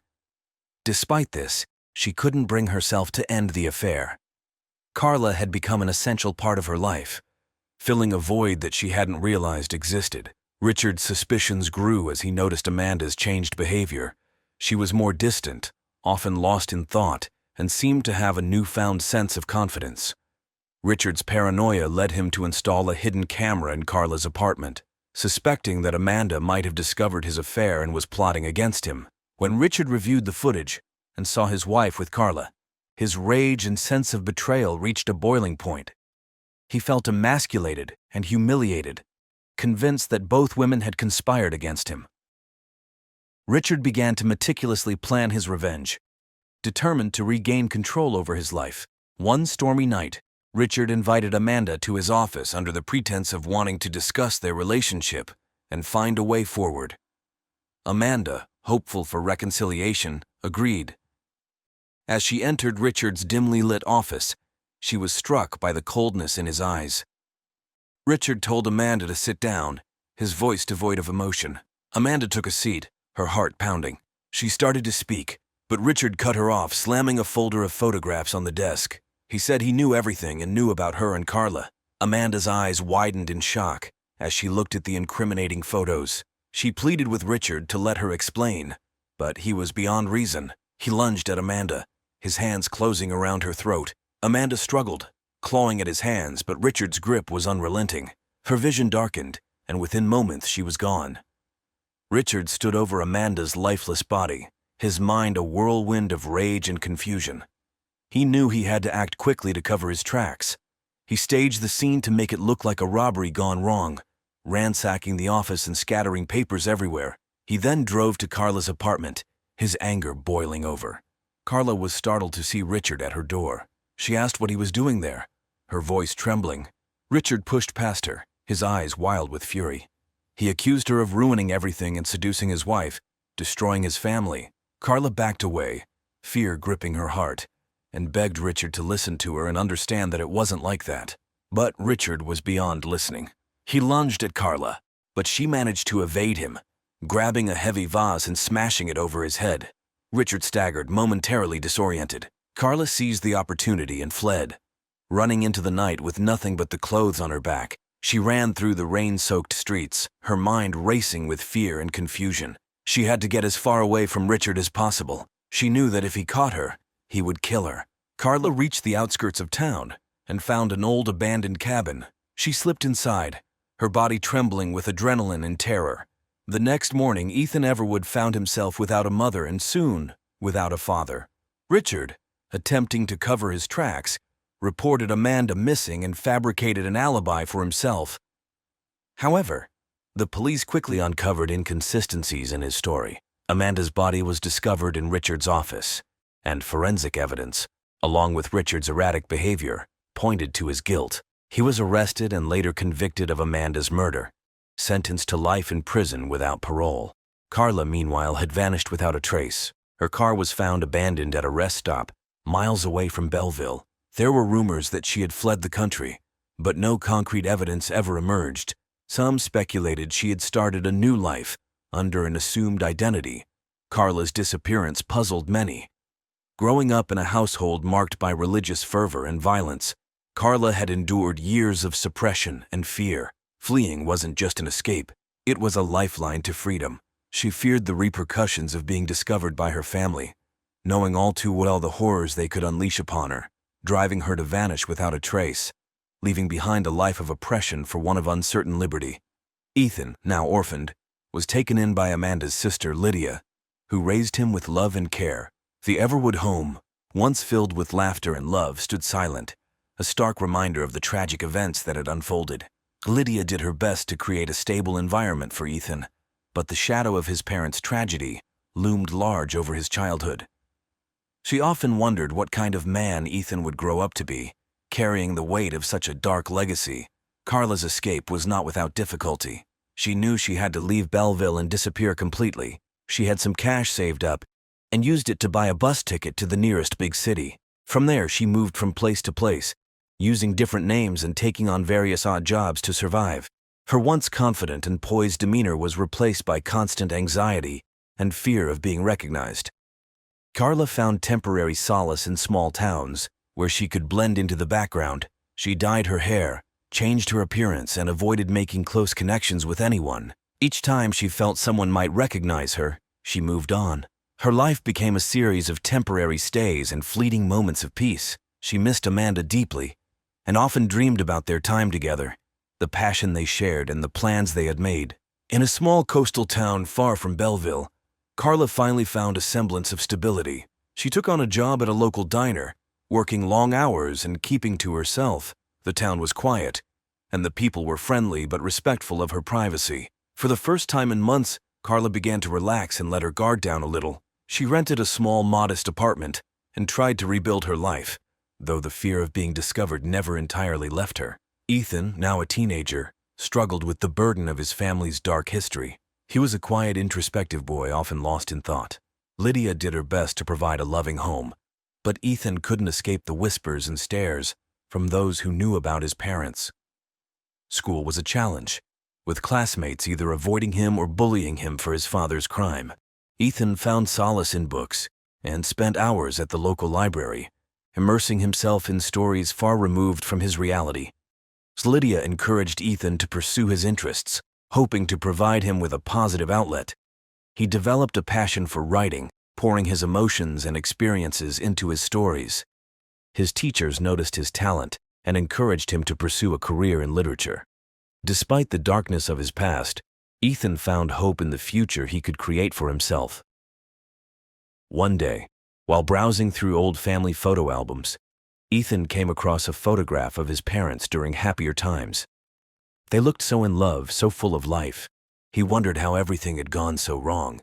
Determined to understand, Ethan began to dig deeper into his family's history. He read old newspaper articles, interviewed people who had known his parents, and pieced together the story of their lives. Ethan's investigation led him to discover the affair between his father and Carla. He was shocked and saddened by the betrayal, but he also felt a strange connection to Carla. He wondered what had happened to her after that fateful night. His search for answers led him to contact Mark Collins, the private investigator Amanda had hired. Mark, now retired, was hesitant to reopen old wounds but was moved by Ethan's determination. Mark shared with Ethan the details of his investigation, the evidence he had gathered, and the events that had transpired. Ethan learned about the confrontation between his mother and Carla, their subsequent affair, and the night his mother was murdered. Ethan felt a mix of emotions: anger, sadness, and a deep need for closure. Determined to find Carla, Ethan followed the trail she had left behind. He visited the places she had stayed, talked to people who had encountered her, and slowly pieced together her journey. The trail eventually led him to the small coastal town where Carla was now living. Carla was working her usual shift at the diner when Ethan walked in. She didn't recognize him at first, but as he approached her, she saw a familiar sadness in his eyes. Ethan introduced himself, explaining that he was Amanda and Richard's son. Carla was stunned and filled with a mixture of fear and hope. She invited Ethan to sit down, and they began to talk. Ethan told Carla about his life, his struggles, and his search for answers. Carla, in turn, shared her story, her escape, and her attempts to rebuild her life. They talked for hours, sharing their pain and their memories of Amanda. Carla revealed how deeply she had loved Amanda, and how the affair had been a source of both joy and torment. Ethan asked Carla about the night his mother was murdered. Carla recounted the events, her voice trembling with emotion. She told him how Richard had confronted her, his rage and violence, and her desperate escape. Ethan listened intently, feeling a mix of anger towards his father and compassion for Carla. Ethan decided to stay in the coastal town for a while, to get to know Carla better, and to find some closure for himself. They spent a lot of time together, talking about Amanda, sharing stories, and helping each other heal. Carla found comfort in Ethan's presence, and Ethan felt a sense of connection and understanding that he had never felt before. As time went on, Ethan and Carla's relationship grew stronger. They became a support system for each other, helping to heal the wounds of the past. Ethan continued to write, inspired by the stories Carla had shared and the strength he saw in her. Carla found a new sense of purpose, helping Ethan and finding a way to move forward with her life. Years passed, and Ethan published his first novel, a fictionalized account of his family's story. The book received critical acclaim, and Ethan was praised for his emotional depth and storytelling ability.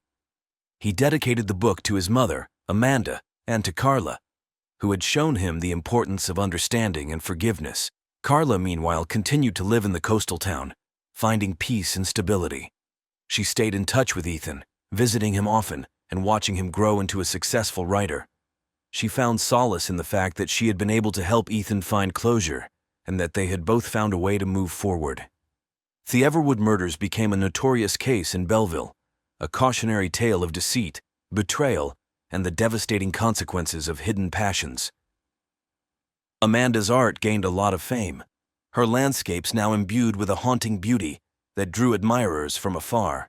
Richard's name, once respected, became synonymous with tragedy and madness. Years later, the town still whispered about Carla Monroe, the enigmatic secretary who disappeared into the night. Her fate remained one of Belleville's greatest mysteries, a lingering shadow over the tragic tale of the Everwood family. Ethan grew up carrying the weight of his parents' legacy, determined to forge a different path and break free from the cycle of betrayal and violence. In the end, the story of the Everwood murders served as a stark reminder of the fragility of human relationships and the devastating consequences of secrets and lies.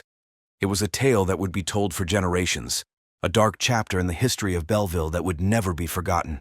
Ethan continued to write, his works often exploring themes of love, betrayal, and redemption. His novels resonated with readers, many of whom were unaware of the true story behind his words. Despite the darkness of his past, Ethan found a way to turn his pain into art, creating something beautiful from the ashes of his family's tragedy. In the end, the Everwood murders were more than just a crime. They were a story of love, loss, and the enduring power of forgiveness. The lives of those involved were forever changed, but they found a way to move forward, to find peace, and create something new from the ruins of their past.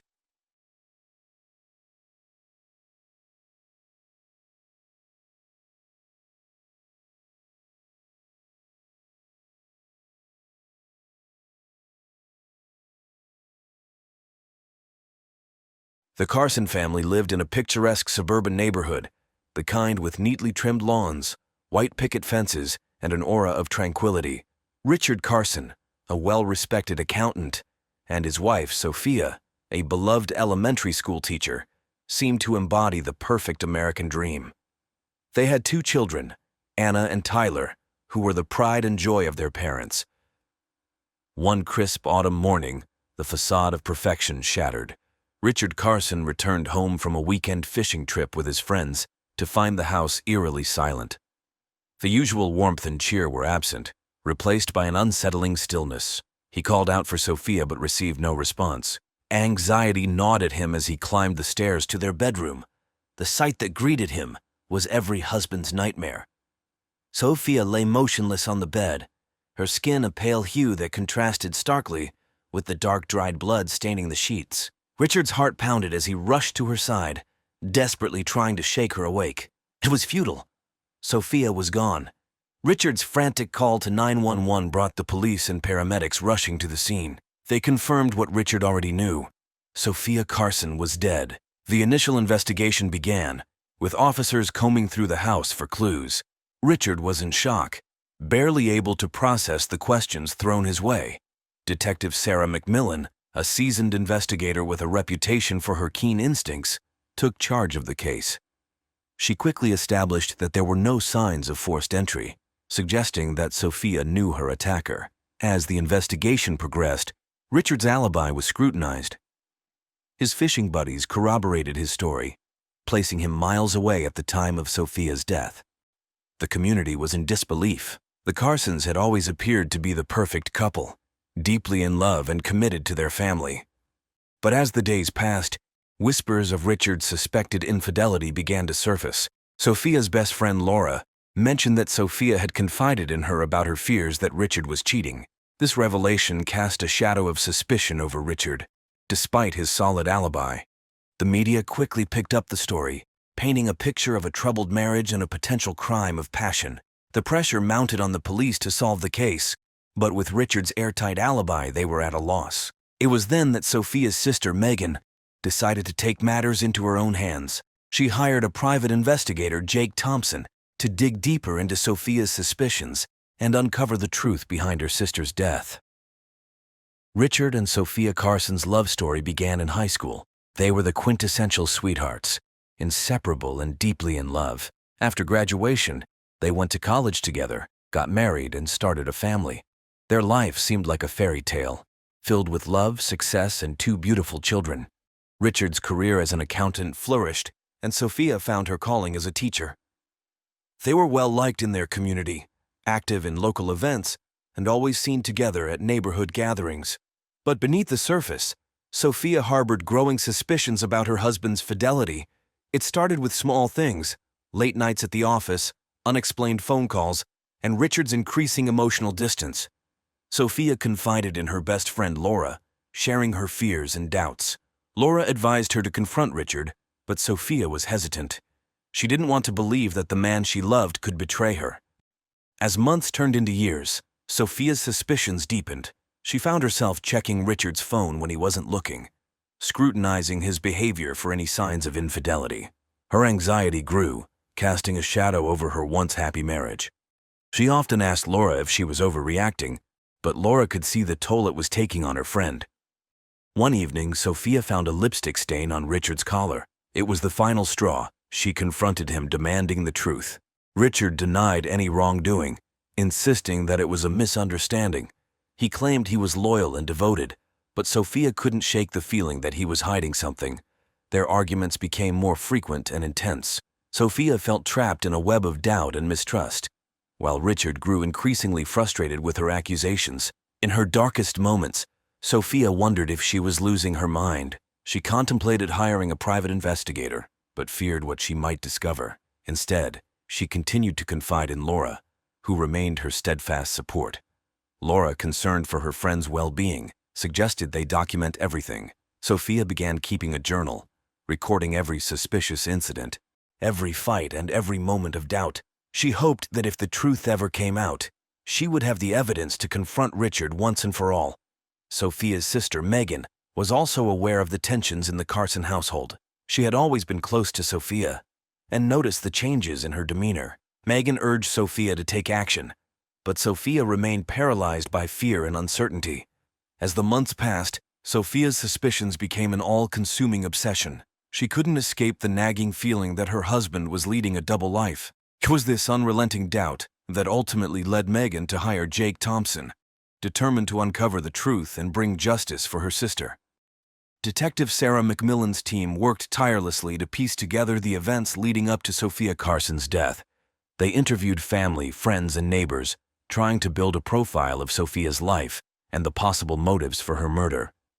Richard's cooperation was noted, but his solid alibi kept him out of immediate suspicion. Megan, desperate for answers, turned to private investigator Jake Thompson. Jake was known for his tenacity and skill in uncovering hidden truths. With a career spanning over 2 decades, he had a reputation for solving the most challenging cases. When Megan approached him, he listened intently to her concerns about Richard's infidelity and Sophia's suspicions. Jake agreed to take the case, starting with a thorough review of Sophia's journal. The detailed entries painted a picture of a woman tormented by doubt and fear. Sophia's descriptions of Richard's behavior and her growing anxiety provided Jake with valuable insights into the possible cracks in their seemingly perfect marriage. Jake's first step was to delve into Richard's background. He conducted surveillance, followed Richard to work, and monitored his interactions.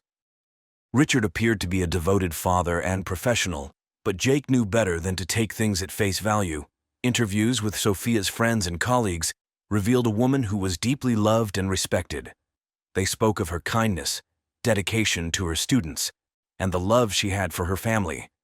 But they also mentioned the changes they had seen in her over the past few years. Laura, Sophia's best friend, was a crucial source of information.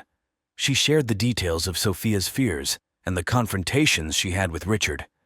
Laura also mentioned a woman named Carla Mason, a former colleague of Richard's who had once been very close to him.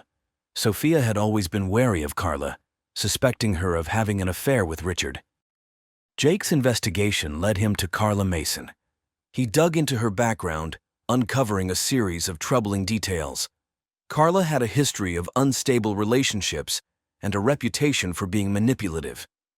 She had left the company where she worked with Richard under mysterious circumstances, and Jake's instincts told him there was more to the story. As Jake pieced together the puzzle, he began to see a pattern.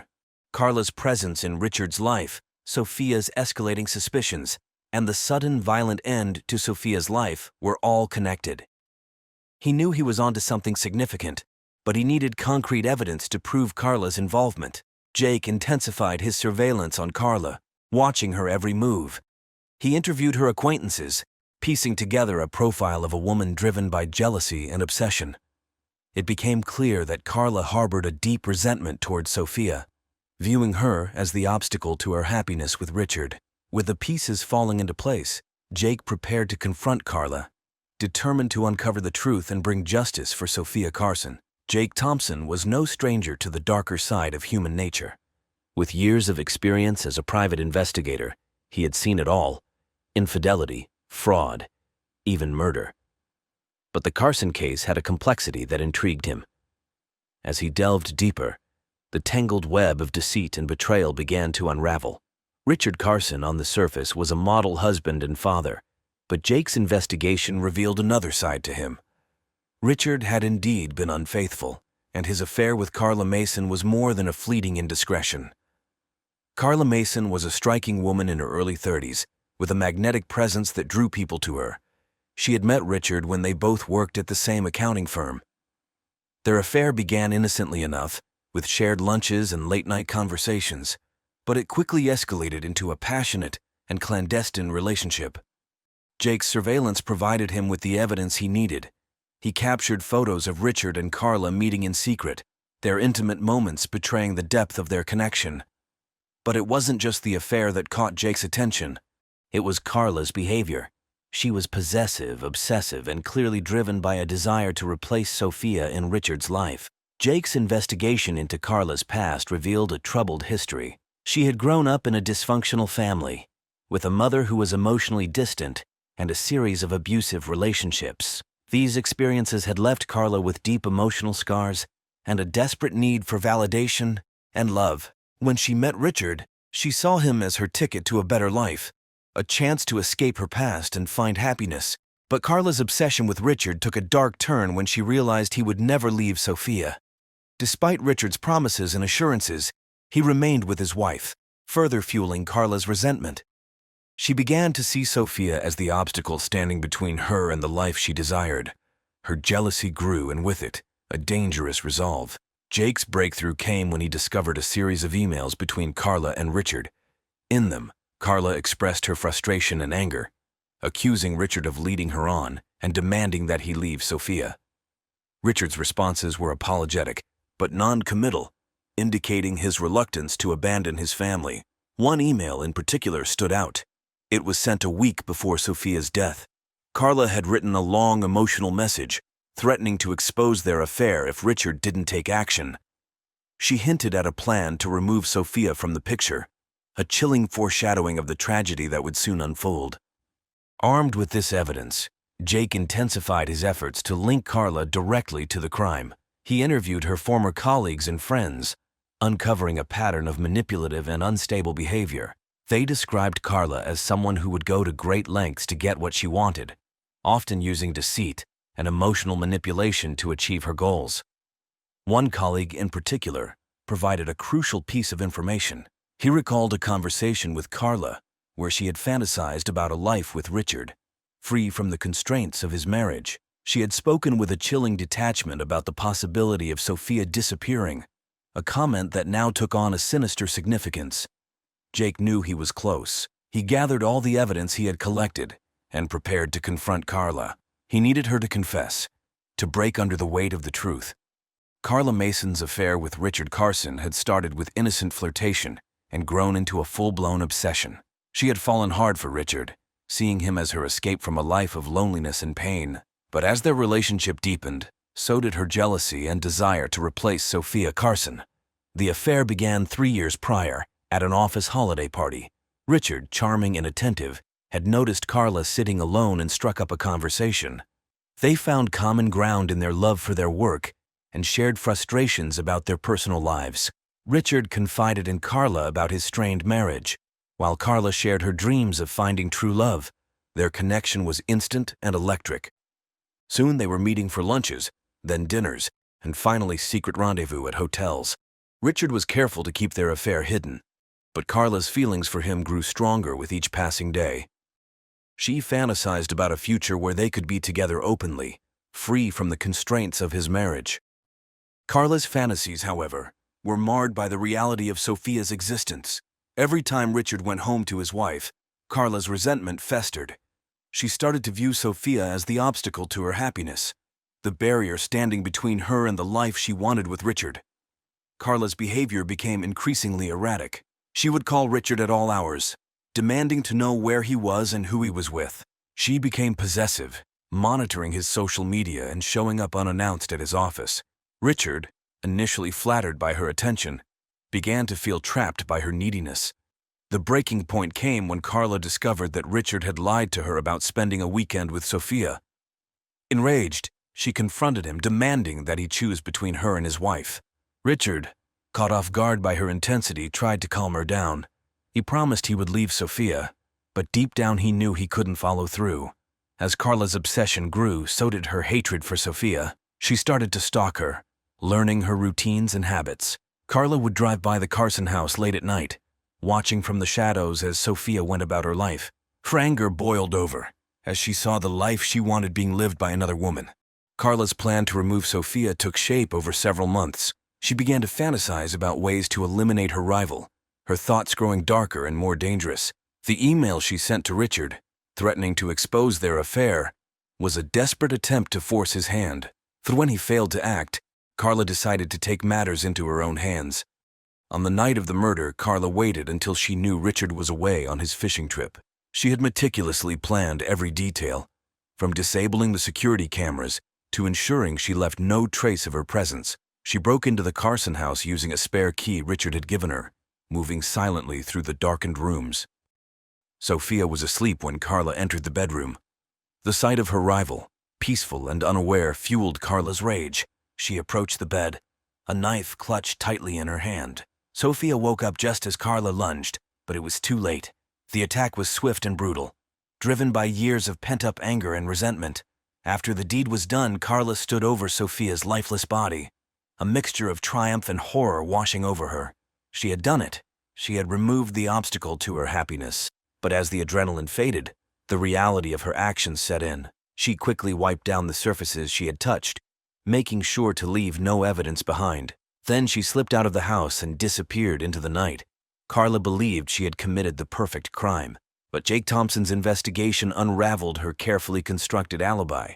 His surveillance and interviews revealed the depth of her obsession and the lengths she had gone to in order to be with Richard.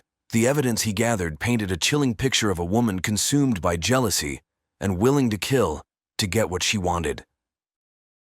As Jake prepared to confront Carla, he knew that her fragile psyche would be her undoing. The weight of her guilt, combined with the mountain of evidence against her, would be too much for her to bear. It was only a matter of time before she broke under the pressure and confessed to her heinous crime. Jake Thompson meticulously gathered the evidence needed to build an airtight case against Carla Mason. He knew that to secure a conviction, every detail had to be scrutinized and every lead followed. His investigation had revealed Carla's obsessive behavior, her deep-seated resentment towards Sophia, and the lengths she went to in order to be with Richard. Now it was time to piece it all together. Jake's first task was to consolidate the surveillance footage and photographs he had taken of Carla and Richard. The images clearly showed their intimate relationship, disproving any claims that Carla might make about their affair being over. These visual proofs were crucial in establishing Carla's motive.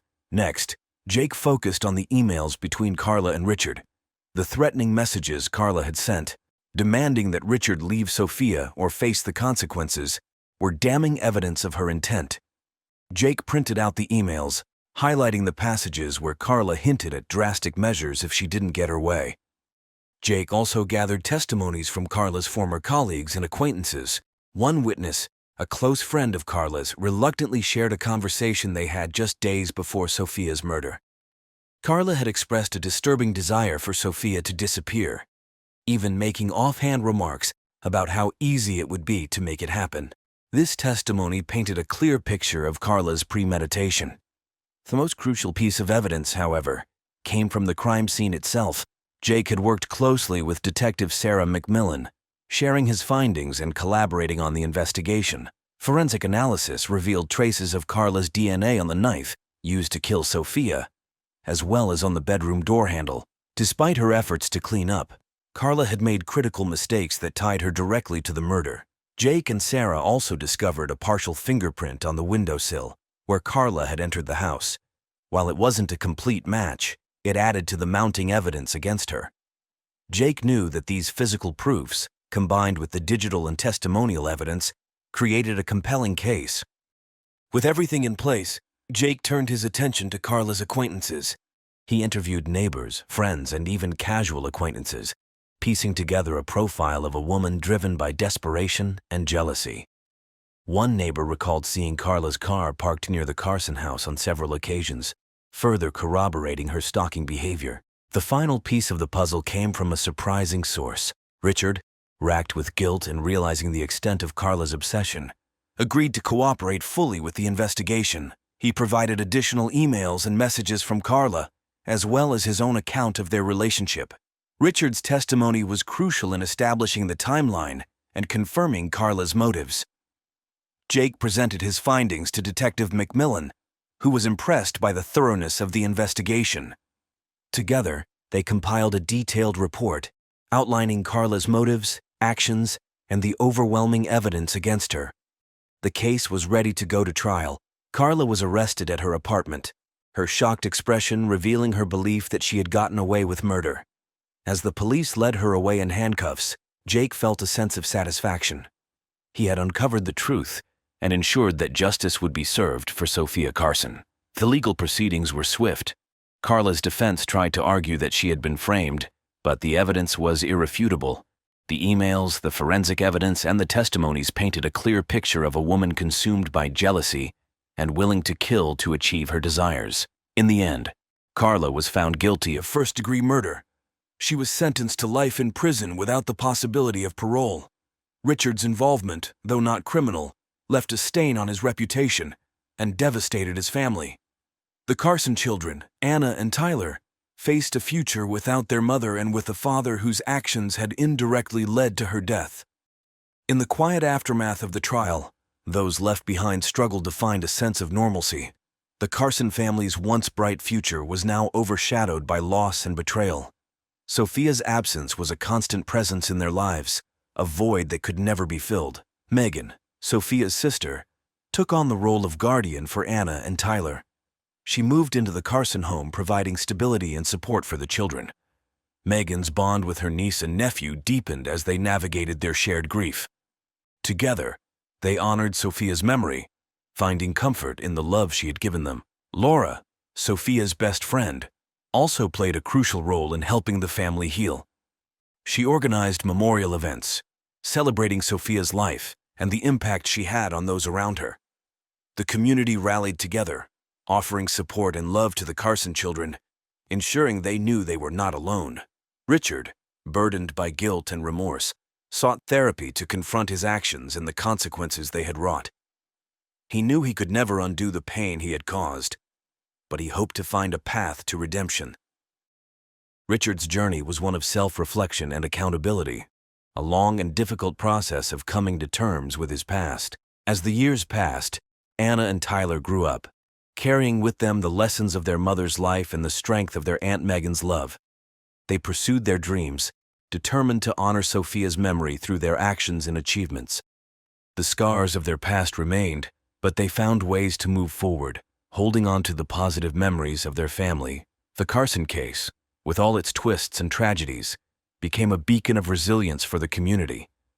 It reminded them of the fragility of life and the strength that could be found in unity and support.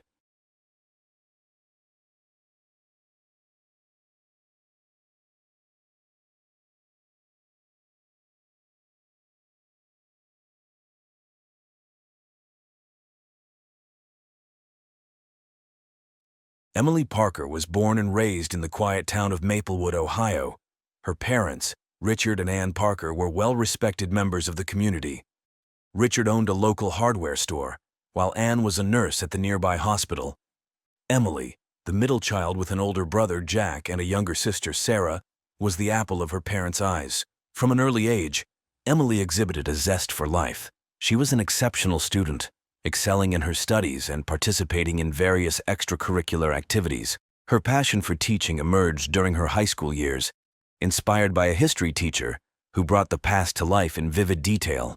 Emily pursued her dream by attending Ohio State University, where she earned her degree in education.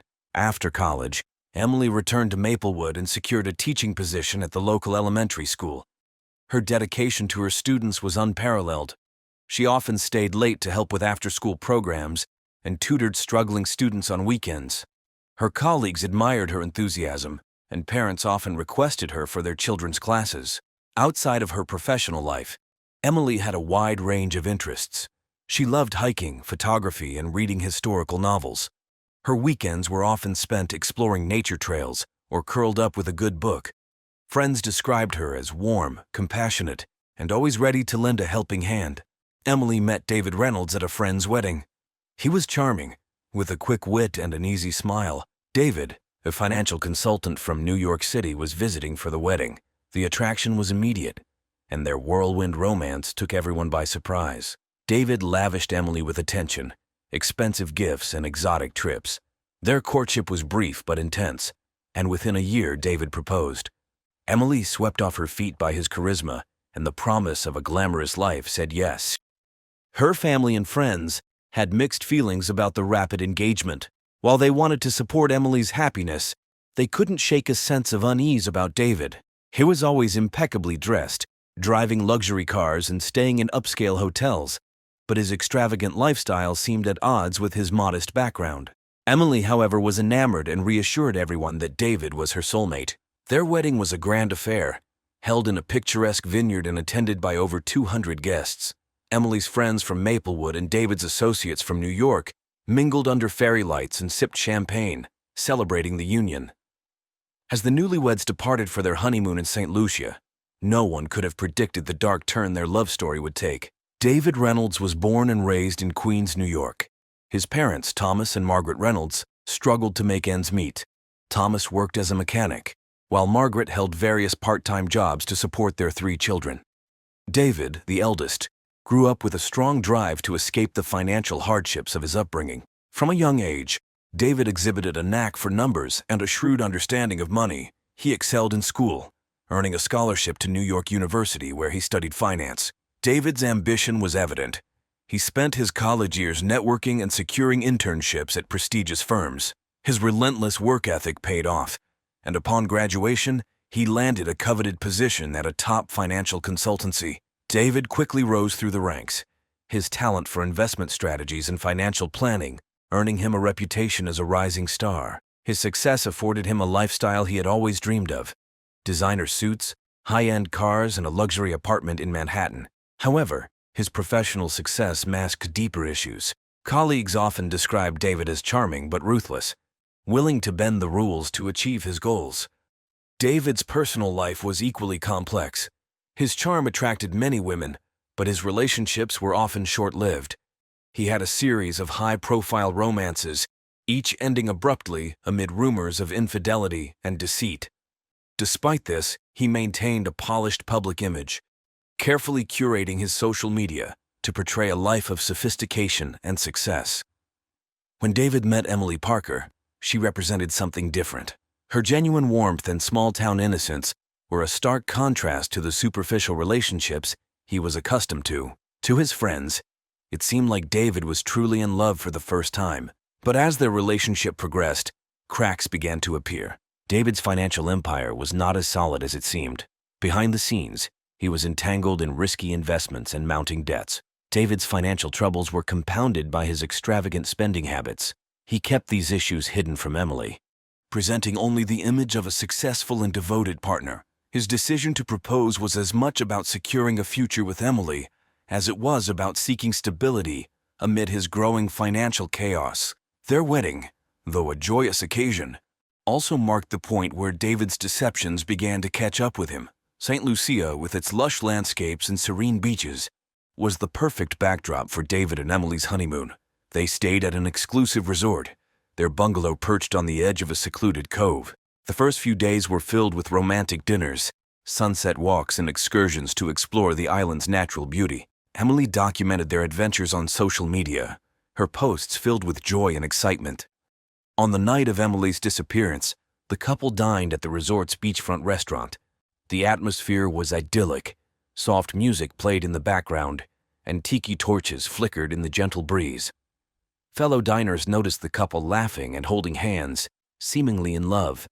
The staff, accustomed to honeymooners, paid them little special attention. After dinner, David suggested a moonlit walk along the beach. Emily, always one for romance, readily agreed. They strolled along the water's edge, the sound of the waves mingling with their conversation.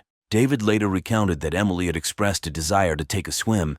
She slipped off her sandals and waded into the water, the moonlight casting a silver glow on her figure. According to David, he returned to their bungalow to fetch a jacket for Emily. When he came back, she was gone. Panic set in as he searched the beach, calling her name. He alerted the resort staff, who joined the search, but Emily was nowhere to be found. David's distress seemed genuine as he spoke with the resort's manager, his voice cracking and hands trembling. The following morning, the local police were notified. They began an immediate investigation, questioning resort staff and guests. Divers searched the waters near the beach, and sniffer dogs were brought in to track any scent that might lead to Emily. Despite their efforts, no clues emerged. The beach was combed for any personal items, but nothing was found. As the hours turned into days, David's behavior began to attract scrutiny. He appeared genuinely distraught, but there were moments when his composure seemed forced. The police noted his meticulous recounting of events, almost as if rehearsed.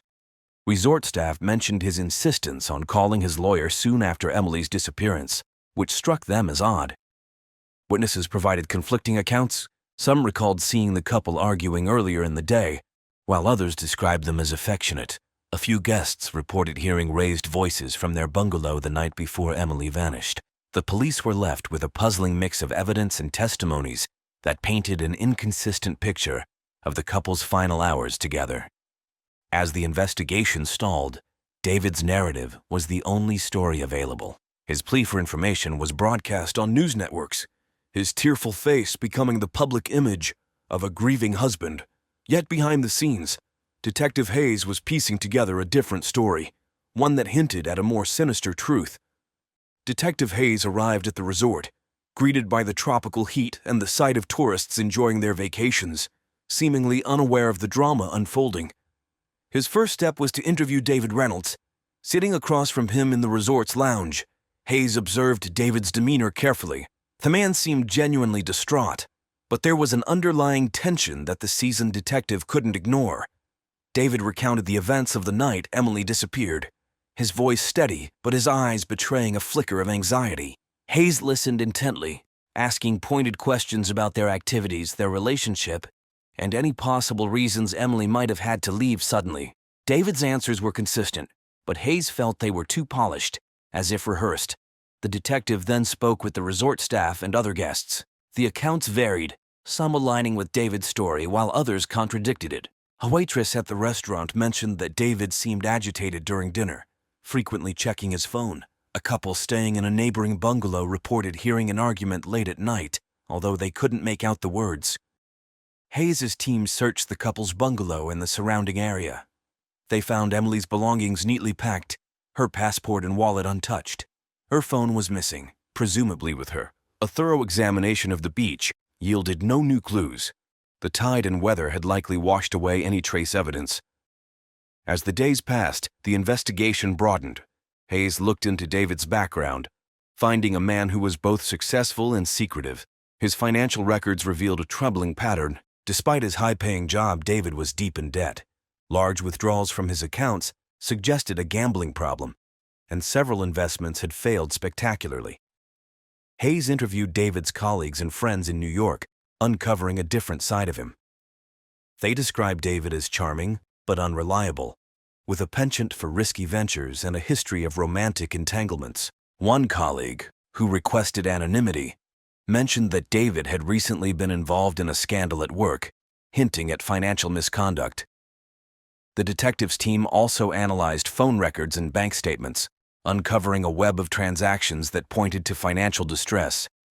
Several large transfers had been made to offshore accounts, and David had taken out substantial loans shortly before the wedding. These findings suggested that David was far from the affluent figure he portrayed. As suspicion around David grew, the investigation took a dramatic turn with the discovery of a letter in Emily's handwriting, found hidden in her suitcase. It was addressed to her parents and hinted at her growing unease about David. She wrote about discovering discrepancies in his stories and financial dealings, expressing fear that she had made a terrible mistake in marrying him. The evidence was mounting, and Detective Hayes felt the pieces of the puzzle starting to come together. But without Emily, the case remained frustratingly incomplete. The detective was determined to uncover the truth, knowing that the facade of the perfect honeymoon was hiding something far more sinister. The financial investigation into David Reynolds' affairs revealed a cascade of deceit. Detective Hayes and his team uncovered a complex network of bank accounts, hidden assets, and dubious transactions. David's financial empire, once thought to be thriving, was crumbling under the weight of risky investments and substantial debts. As Hayes delved deeper, he discovered that David had been involved in several questionable business ventures. One such venture was a failed real estate development in Florida, which had resulted in significant losses for investors. Another was a tech startup that went bankrupt, leaving David with substantial debts. These ventures, combined with his gambling habits, had drained his resources and left him in a precarious financial position. David's secret debts and business failures provided a possible motive for foul play. With Emily's disappearance, questions arose about potential life insurance policies or other financial benefits he might gain. Hayes's team found that David had recently taken out a substantial life insurance policy on Emily, raising further suspicions. Testimonies from friends and colleagues about David's character began to form a consistent narrative. They described him as someone who would do anything to maintain his image of success, even if it meant deceiving those closest to him. Emily, it seemed, had been drawn into a web of lies and financial manipulation. The mounting evidence suggested that David's involvement in Emily's disappearance was more than just circumstantial. His financial desperation, coupled with the inconsistencies in his story, pointed to a more sinister motive. As the investigation continued, Detective Hayes knew that the key to solving the case lay in uncovering the full extent of David's deceit and the secrets he had worked so hard to conceal. As the investigation deepened, another layer of David Reynolds's double life began to unfold. His extramarital affairs. Detectives uncovered a series of clandestine relationships that painted a picture of a man far different from the devoted husband he appeared to be. David's phone records and emails revealed communications with several women, some of whom he had met through his business dealings, while others were casual encounters. These relationships ranged from fleeting flings to more serious entanglements. Detective Hayes and his team meticulously tracked down and interviewed these women, each conversation revealing more about David's deceptive nature. One of the women, Laura Mitchell, a marketing executive from New York, provided crucial insight. She described her relationship with David as passionate but tumultuous. They had met at a conference a year before his wedding, and their affair continued well into his engagement with Emily. Laura was unaware of David's upcoming marriage until she saw the wedding announcement on social media. Feeling betrayed, she ended their relationship but kept records of their communications, which she willingly shared with the investigators. Another woman, Jessica Evans, a real estate agent from Miami, had a similar story. She and David had met during one of his business trips, and their affair was marked by lavish gifts and extravagant promises. Jessica, too, was in the dark about David's marital status. She described him as attentive and affectionate, but noted his tendency to vanish for days without explanation. The most damning testimony came from Rachel Turner, a colleague from his firm who had been involved with David for nearly 2 years. Rachel's account revealed a pattern of manipulation and deceit. She recounted how David had confided in her about his financial troubles, painting himself as a victim of unfortunate circumstances. Rachel, deeply infatuated with him, had even loaned him money on several occasions, believing his promises to repay her once his investments paid off. These revelations had a profound impact on the case. They not only established a pattern of deceit, but also suggested potential motives for Emily's disappearance. David's affairs indicated a man capable of maintaining multiple lives, each carefully compartmentalized to prevent discovery. His ability to juggle these relationships while hiding his financial troubles from Emily spoke to his skill at deception. Interviews with his past lovers painted a picture of a man driven by a need for validation and material success. They described how David would often speak of his ambitions and dreams, using his charm to elicit sympathy and support. His relationships, both romantic and financial, were tools he used to navigate his increasingly precarious life. The impact of these revelations on the case was significant. They provided a motive for foul play, suggesting that David might have seen Emily as both an obstacle and a solution to his problems. With his financial empire collapsing and his web of lies unraveling, the pressure on David had reached a breaking point. Emily's disappearance and the subsequent focus on David threatened to expose his entire charade. As Detective Hayes pieced together the evidence, it became clear that the investigation was far from straightforward. Each new discovery added complexity to the case, revealing the depths of David's deceit and the lengths he was willing to go to maintain his facade. The true challenge lay in proving his involvement beyond doubt, a task that required uncovering every hidden aspect of his life. Just when Detective Hayes believed he had a clear picture of David Reynolds' involvement in Emily's disappearance, a shocking twist emerged. A mysterious figure, previously unknown to the investigation, came forward with information that turned the case on its head. The figure was a man named Alex Carter, a private investigator from New York. Alex contacted Detective Hayes, claiming to have crucial information about David Reynolds and his activities. Intrigued and cautious, Hayes arranged a meeting. In a dimly lit cafe, Alex revealed his connection to the case. Alex explained that he had been hired by an anonymous client to investigate David Reynolds months before Emily's disappearance. His client had suspected David of financial misconduct and infidelity, and Alex's investigation had uncovered significant evidence of both. He had been tracking David's movements and communications, documenting his secret affairs and shady business dealings. But Alex's most startling revelation was about Emily. According to his findings, Emily had discovered David's infidelity and financial troubles shortly before their wedding. She had confided in a close friend, expressing her doubts and fears about marrying David.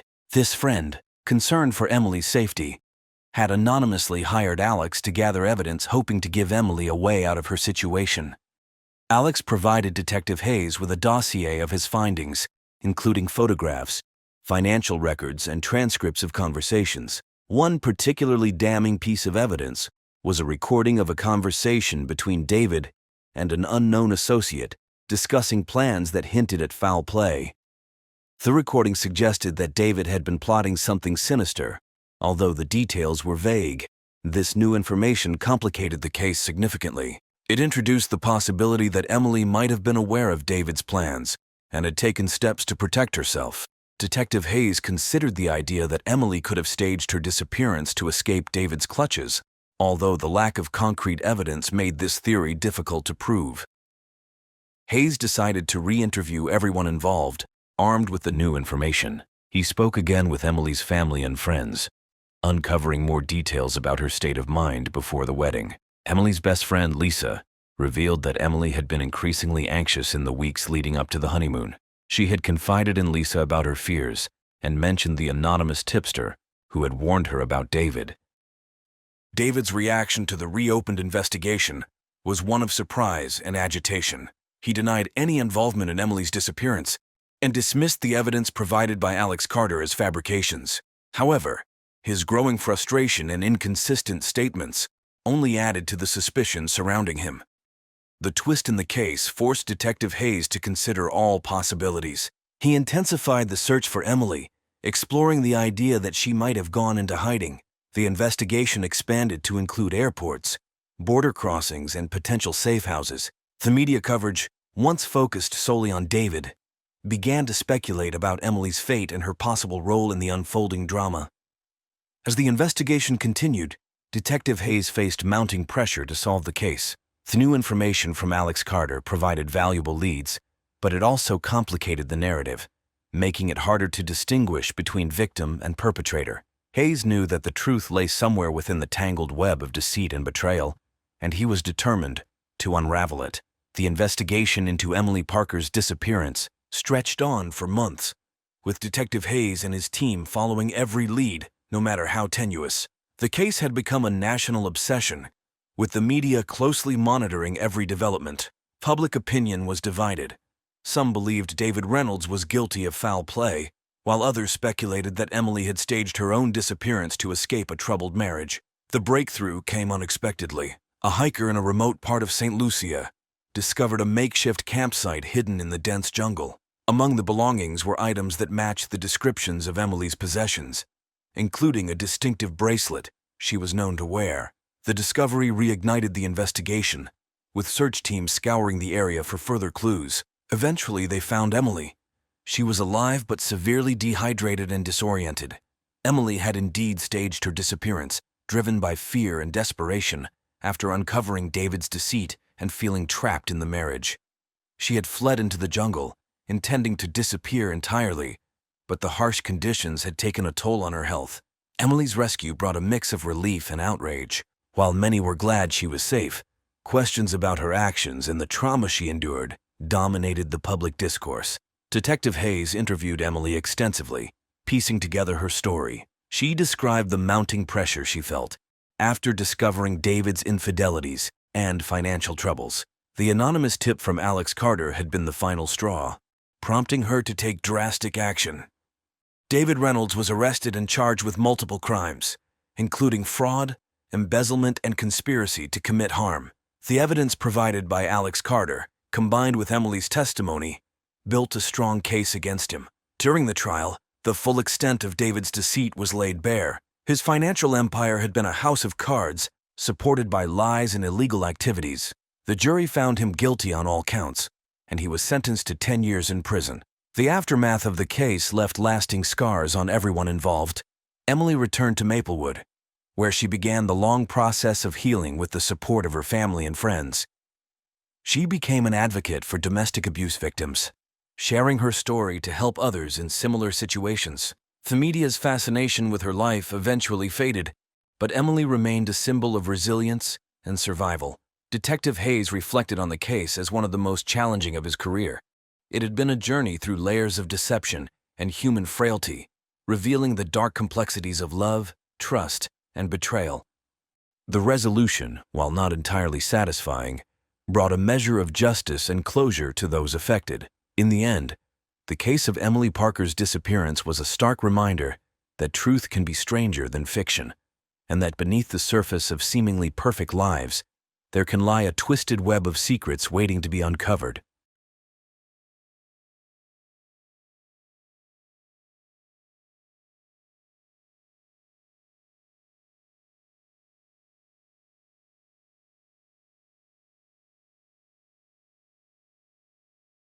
John Anderson, a well-respected local businessman, was found dead under mysterious circumstances in his home.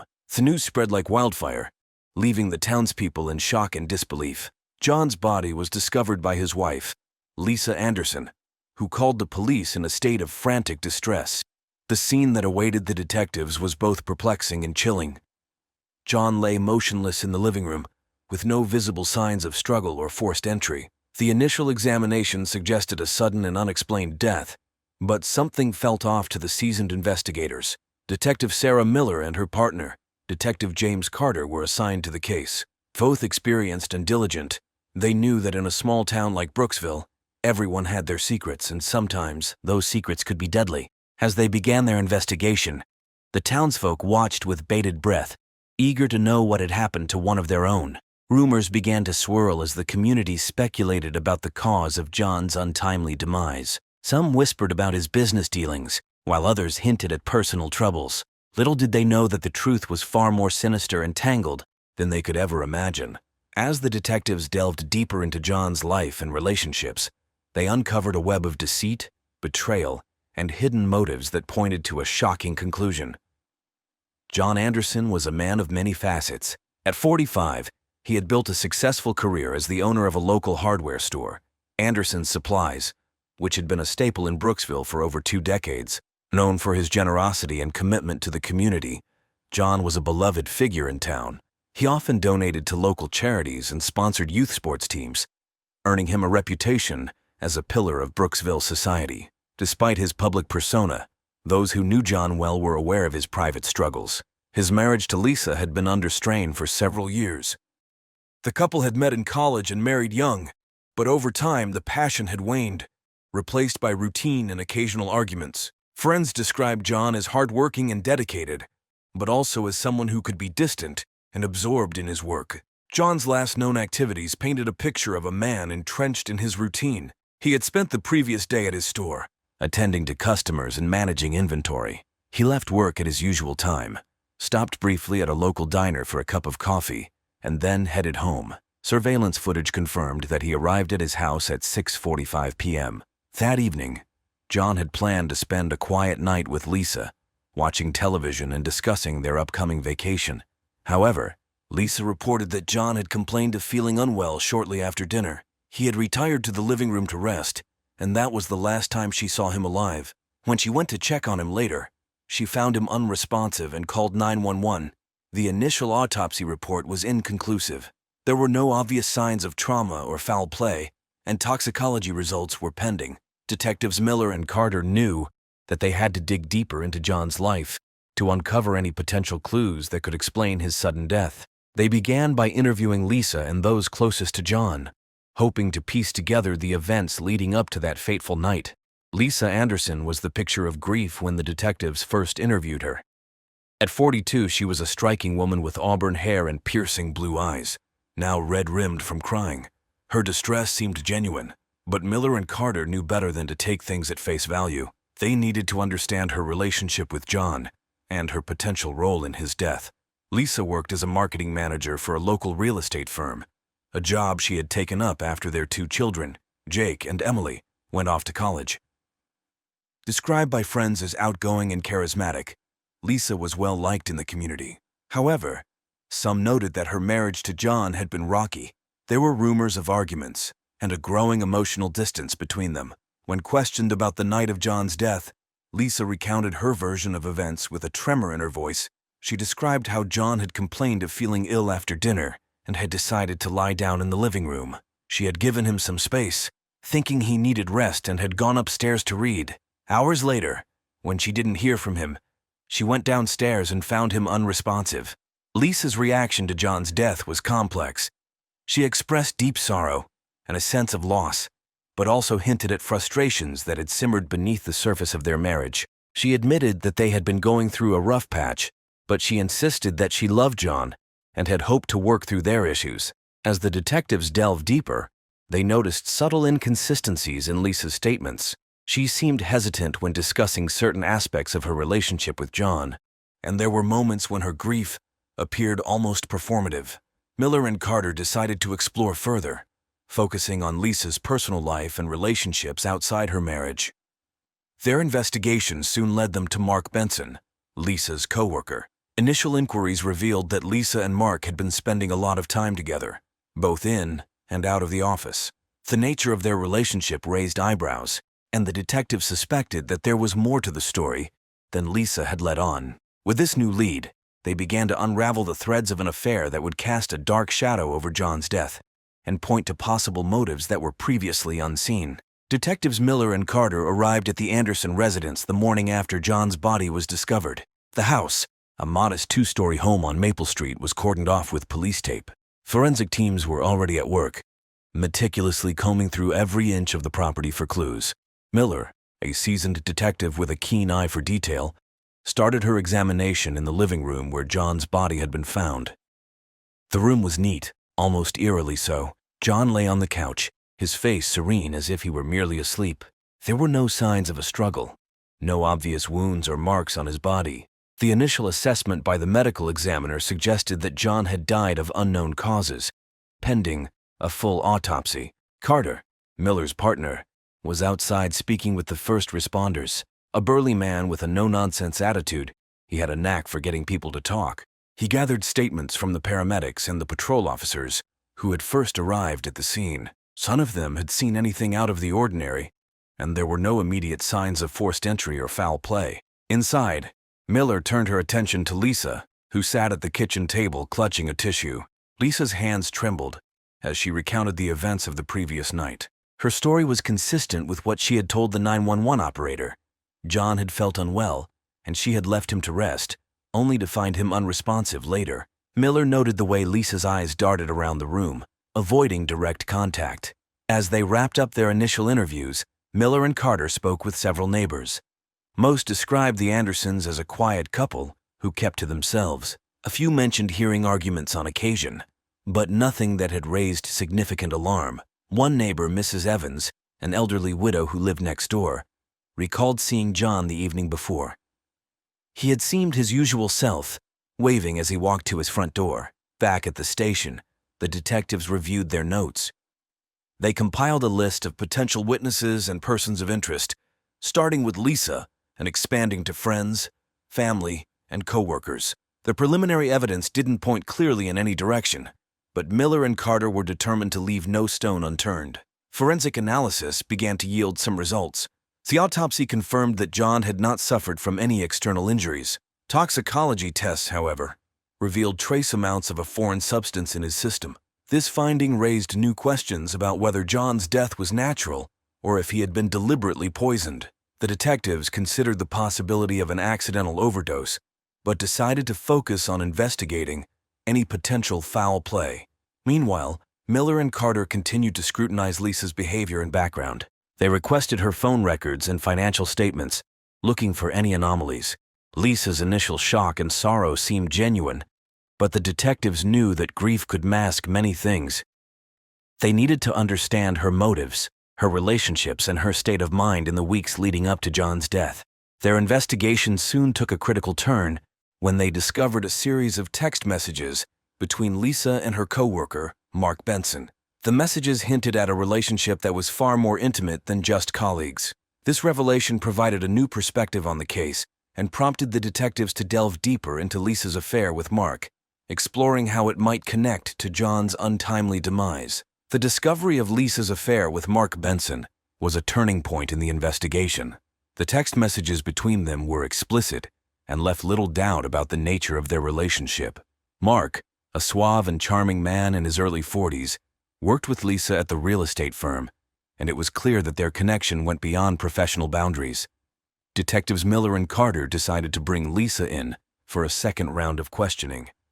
This time, they confronted her with the evidence of her affair. Lisa initially denied any wrongdoing, but when presented with the text messages, she broke down. Through tears, she admitted to the affair, claiming that it had started several months earlier. She insisted, however, that it had nothing to do with John's death. Lisa explained that she had felt lonely and unappreciated in her marriage. John had become increasingly distant, more focused on his business than on their relationship. She sought comfort and companionship in Mark, who was attentive and understanding. The affair had been an escape, a way for her to feel alive again, but she maintained that she had never wanted any harm to come to John. Miller and Carter knew that affairs could be powerful motivators for murder, but they needed more concrete evidence to link Lisa or Mark to John's death. They decided to bring Mark in for questioning. Mark was cooperative but nervous. He confirmed the affair, describing it as a whirlwind romance that had provided solace to both him and Lisa. He claimed that he had no knowledge of John's death and had been at home on the night it happened, a fact that they would need to verify. As the detectives delved deeper into the affair, they discovered that Lisa and Mark had been planning to start a new life together. Emails and further text messages revealed discussions about leaving Brooksville and moving to a different city. They had even looked into potential properties and job opportunities elsewhere.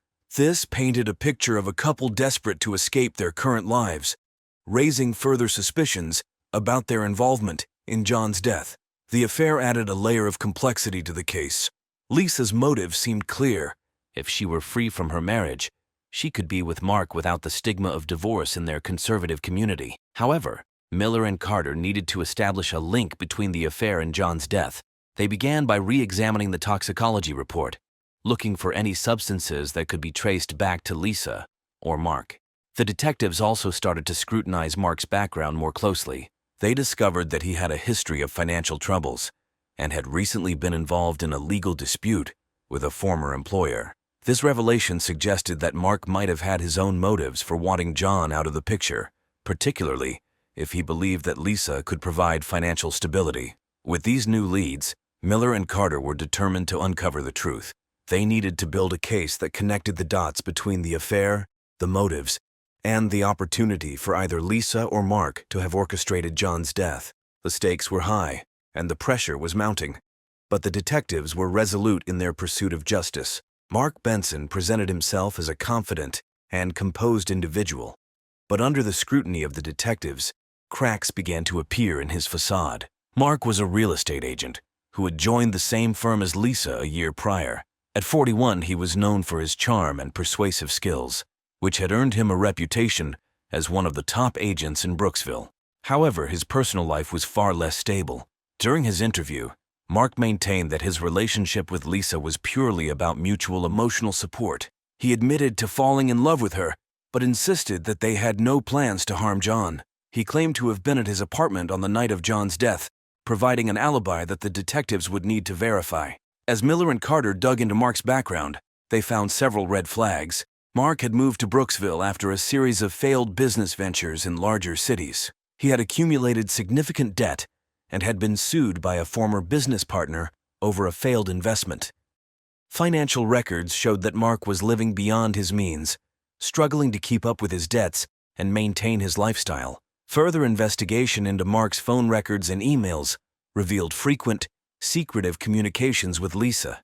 They often discussed their dissatisfaction with their current lives and fantasized about a future together. In one particularly revealing email, Mark wrote about his desperation to start anew and his frustration with the obstacles in their way. While this was not direct evidence of a murder plot, it added to the narrative that he had a strong motive to eliminate John. The detectives also uncovered that Mark had recently taken out a sizable life insurance policy on himself, naming Lisa as the beneficiary. This discovery was particularly suspicious, suggesting that Mark might have been planning for a future that included financial security, possibly derived from Lisa's newfound widowhood. To verify Mark's alibi, Miller and Carter visited his apartment complex. The building manager confirmed that Mark had been seen entering his apartment around 7 p.m. on the night of John's death, but there were no witnesses to confirm his presence there for the entire evening. This left a window of opportunity that the detectives couldn't ignore.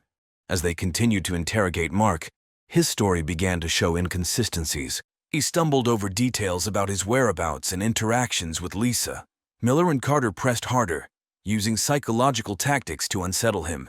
Mark's composure started to fray, and he became increasingly defensive. In a tense moment during questioning, Mark blurted out that Lisa had been the one to suggest they could be together sooner if John were out of the picture. This accusation shifted the focus back to Lisa and raised questions about who was truly orchestrating the events leading up to John's death. Was Mark trying to deflect blame, or was there a more sinister conspiracy at play?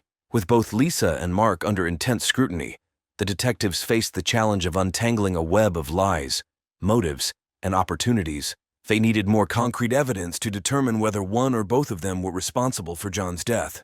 As they continued their investigation, they hoped that the next piece of the puzzle would bring them closer to the truth. As the investigation progressed, Miller and Carter encountered numerous twists and turns that complicated the case.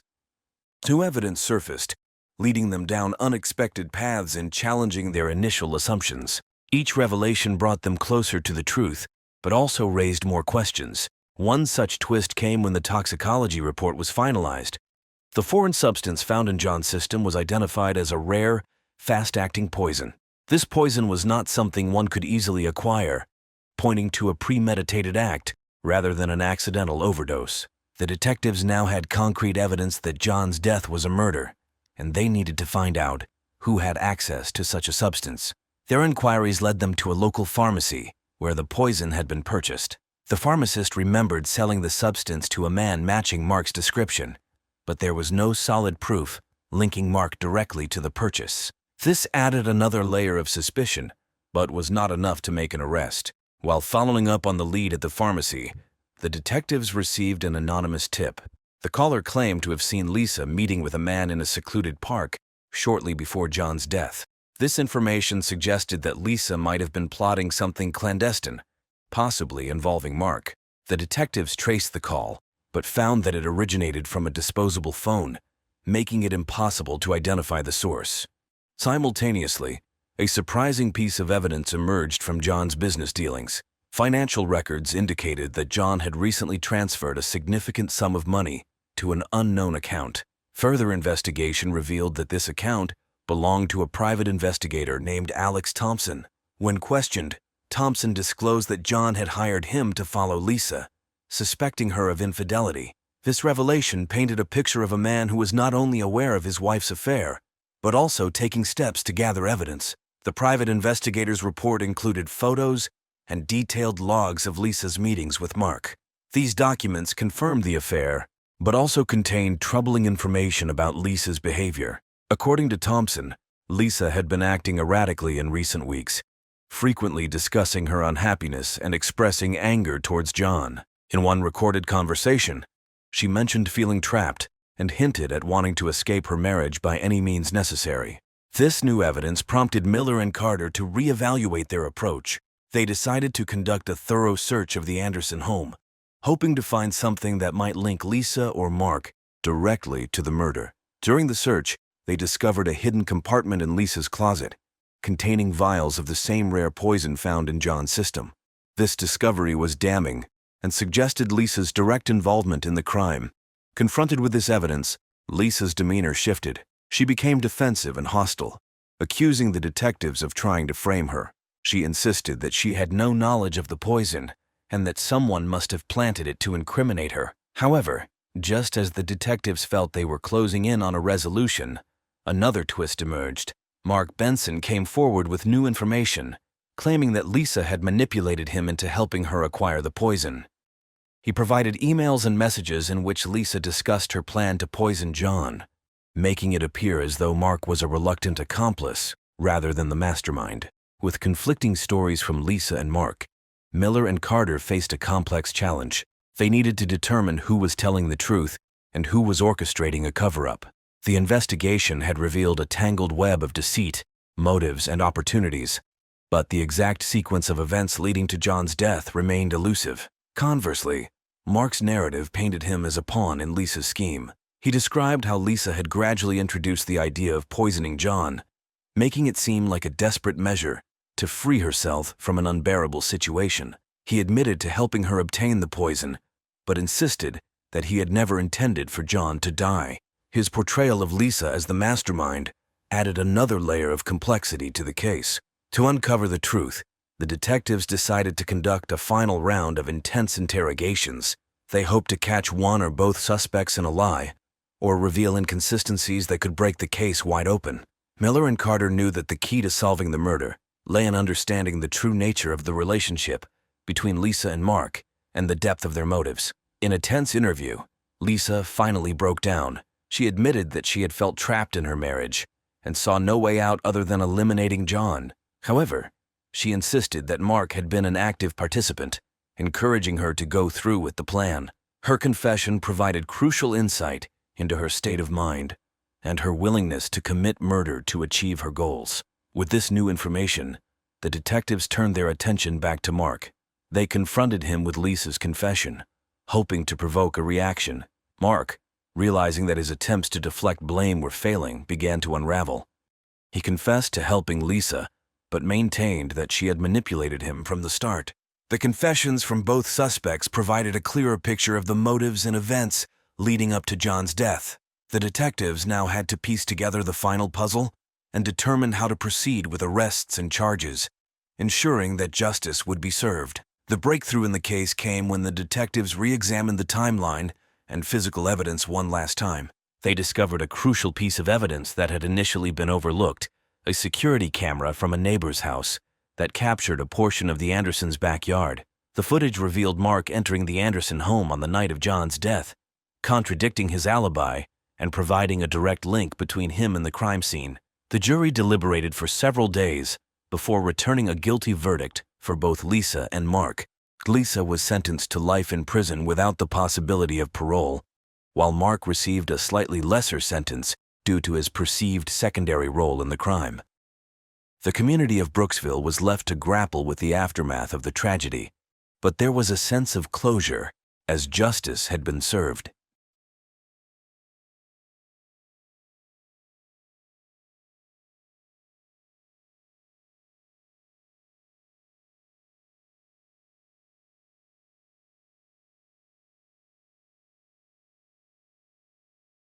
In the quiet suburb of Millbrook, nestled just outside the bustling city of Hartford, Connecticut, a heinous crime shattered the illusion of peaceful suburban life. On a crisp autumn morning in September 2018, the body of 17-year-old Sarah Thompson was discovered in the woods behind her family's home. The gruesome scene sent shockwaves through the community, leaving residents locked behind their doors and whispering about the killer who walked among them. Detective Michael Carter, a seasoned investigator with the Hartford Police Department, was called to lead the case. With his sharp intuition and unwavering dedication, Carter delved into the intricate web of lies and deceit surrounding Sarah's murder. Little did he know that this case would challenge his perceptions and force him to confront the darkest aspects of human nature. As the investigation unfolded, suspicion initially fell on Sarah's stepmother, Amanda Wilson. The troubled relationship between the two had been no secret to their neighbors, and Amanda's apparent jealousy of her stepdaughter seemed to provide a motive. However, beneath the surface of this seemingly straightforward case lay a twisted tale of betrayal. secrets, and fatal consequences. At the center of this tragedy stood Robert Wilson, Sarah's stepfather. A respected businessman and pillar of the community, Robert appeared to be the grieving father figure, supporting his wife through their shared loss. But as Detective Carter would soon discover, Robert's carefully constructed facade concealed a web of lies that would ultimately lead to his downfall. This is the story of a murder that tore apart a family, challenged a detective's instincts, and revealed the devastating consequences of unchecked desire and betrayal. It serves as a chilling reminder that sometimes the most dangerous predators are hiding in plain sight, wearing the mask of normalcy in our very own neighborhoods.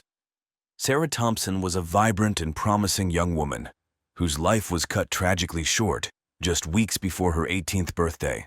Born to single mother Amanda Thompson in 2001, Sarah grew up as a bright and curious child, always eager to learn and explore the world around her. From an early age, Sarah showed a passion for art and literature. Her teachers often praised her creativity and insightful essays, marking her as a student with great potential. Sarah's artwork adorned the walls of her high school, and she had recently begun to explore photography, capturing the beauty of nature in the woods behind her home, the same woods that would ultimately become the site of her untimely death. Despite her academic and artistic achievements, Sarah's home life was far from perfect. When she was 12, her mother married Robert Wilson, a successful local businessman. While Sarah initially welcomed the stability Robert brought to their lives, the relationship between stepdaughter and stepfather grew increasingly strained as Sarah entered her teenage years. Friends and classmates described Sarah as kind-hearted, but fiercely independent. She had a small, tight-knit group of friends and was known for standing up against bullying in school. Her best friend, Emily Chen, recalled Sarah's dream of studying journalism at NYU, aspiring to become an investigative reporter and uncover truths hidden beneath the surface. Sarah's relationship with her mother, Amanda, had always been complex. As an only child, Sarah had been the center of Amanda's world for years. However, the arrival of Robert in their lives created a shift in dynamics. Sarah often felt that her mother prioritized her new marriage over their mother-daughter bond, leading to frequent arguments and emotional distance. In the months leading up to her death, those close to Sarah noticed a change in her demeanor. She became more withdrawn, spending increased time alone in her room or wandering in the woods with her camera. Her art took on darker themes, and her usually meticulous schoolwork began to slip. Emily remembered Sarah seeming distracted and worried, but when pressed, Sarah would brush off concerns with a forced smile and a change of subject. What no one knew at the time was that Sarah had stumbled upon a secret that would prove fatal. In her quest for truth and her natural curiosity, she had uncovered something that someone was willing to kill to keep hidden. Sarah Thompson's young life, full of promise and potential, was snuffed out just as she stood on the threshold of adulthood, leaving behind a community in mourning and a mystery that would shake Millbrook to its core. Robert Wilson, age 45 at the time of Sarah's murder, presented himself as the epitome of suburban success. A charismatic and well-respected financial advisor, Robert had built a thriving practice in Hartford, managing the wealth of some of the city's most affluent residents. His polished appearance and confident demeanor made him a natural leader in the community, serving on the local Chamber of Commerce and coaching youth soccer. Born and raised in a working-class family in Boston, Robert had clawed his way up the social ladder through a combination of charm, intelligence, and ruthless ambition. He met Amanda Thompson at a charity gala in 2012, and their whirlwind romance culminated in marriage just 8 months later. To the outside world, Robert appeared to be the perfect husband and stepfather, providing stability and financial security to Amanda and Sarah. However, beneath the veneer of success and respectability, Robert harbored dark secrets and unfulfilled desires. His marriage to Amanda had quickly lost its luster, and he found himself drawn to the excitement of an illicit affair. For the past year, Robert had been involved in a passionate relationship with Elena Gonzalez, the wife of his next-door neighbor and close friend David. Robert's affair with Elena was more than just a physical attraction. He felt truly alive in her presence, experiencing a connection he believed he had never shared with Amanda. The two lovers would meet in secret, stealing moments of passion while their spouses were at work or running errands. Robert became expert at lying and manipulating those around him to maintain his double life. As Sarah entered her late teens, Robert found himself increasingly uncomfortable in her presence. Her perceptive nature and keen eye for detail made him paranoid that she might uncover his infidelity. He began to avoid spending time alone with his stepdaughter, making excuses to miss family dinners and events. Friends and colleagues described Robert as charming and generous, always ready with a joke or a helping hand. David Gonzalez, unaware of Robert's betrayal, often praised him as the best neighbor and friend a man could ask for. Robert's clients trusted him implicitly, drawn in by his confident assurances and impressive track record. Yet those who knew Robert best sensed an underlying current of discontent. His assistant at the financial firm noted his increased irritability and distraction in the months leading up to Sarah's death. Robert's longtime friend from college, Mark Stevens, observed that Robert seemed to be living on edge, as if constantly looking over his shoulder.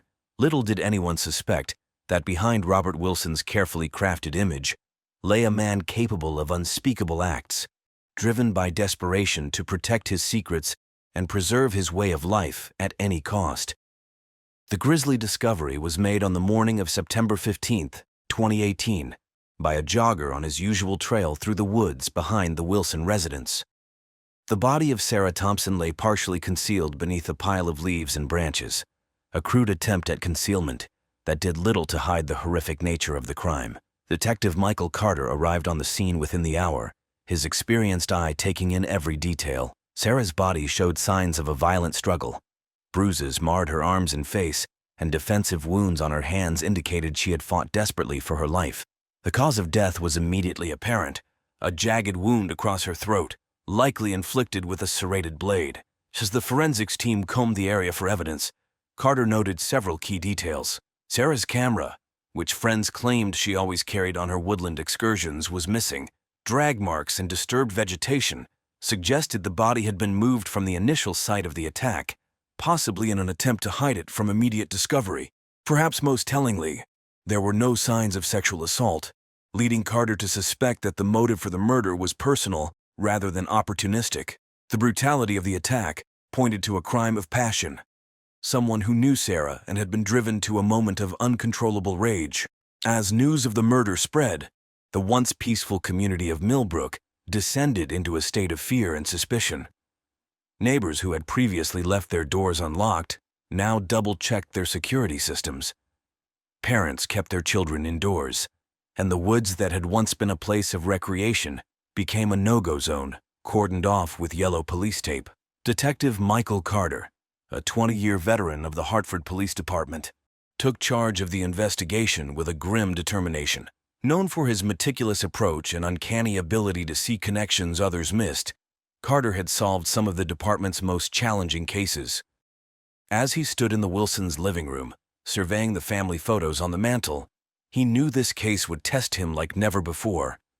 The first 48 hours of the investigation were a whirlwind of activity. Carter and his team conducted initial interviews with family members, friends, and neighbors. Sarah's school records were examined, her social media account scrutinized, and her movements in the days leading up to her death were painstakingly reconstructed. Robert Wilson, appearing shell-shocked, provided a detailed account of his whereabouts on the night of the murder. He claimed to have been working late at his office, a fact corroborated by security footage and his assistant's testimony. Amanda Wilson, still visibly distraught, struggled to maintain composure during her interview. She admitted to having argued with Sarah the afternoon before her disappearance, but insisted it was just typical mother-daughter friction. As Carter delved deeper, a picture began to emerge of a household fraught with tension. Neighbors spoke of frequent arguments between Sarah and her mother, their raised voices often carrying across manicured lawns. Sarah's best friend, Emily Chen, revealed that Sarah had been increasingly unhappy at home, feeling trapped and misunderstood. The forensics team's initial findings provided more questions than answers. Trace evidence found on Sarah's clothing didn't match samples taken from Robert or Amanda. The murder weapon, likely a hunting knife or similar serrated blade, was nowhere to be found despite an extensive search of the Wilson property and surrounding areas. A breakthrough came when Carter interviewed Elena Gonzalez, the Wilsons' next-door neighbor. Elena, visibly nervous during the interview, mentioned that she had seen Sarah arguing with Amanda in the driveway the day before her disappearance. More intriguingly, Elena let slip that Amanda had always seemed jealous of her daughter's youth and beauty. This information, combined with the tumultuous home environment and Amanda's shaky alibi for the night of the murder, led Carter to focus his attention on Sarah's mother. He theorized that years of resentment had finally boiled over, resulting in a confrontation that turned deadly. As the investigation entered its second week, Carter felt confident they were on the right track. He obtained a warrant to search Amanda's personal belongings and communications, hoping to find the crucial piece of evidence that would break the case wide open. However, a nagging doubt lingered in the back of Carter's mind. Something about Robert Wilson's calm demeanor and perfect alibi struck him as too neat, too convenient. Little did Carter know that his instincts were leading him toward a truth far more sinister than he could have imagined. As the investigation progressed, all signs seemed to point toward Amanda Wilson as the prime suspect of her daughter's murder. Detective Carter, driven by the evidence at hand, began to build a case against the 42-year-old homemaker with a troubled past. Carter's team uncovered a series of heated text exchanges between Amanda and Sarah in the weeks leading up to the murder. In one particularly vicious argument, Amanda accused Sarah of trying to sabotage her marriage, while Sarah fired back, calling her mother a pathetic, jealous old woman.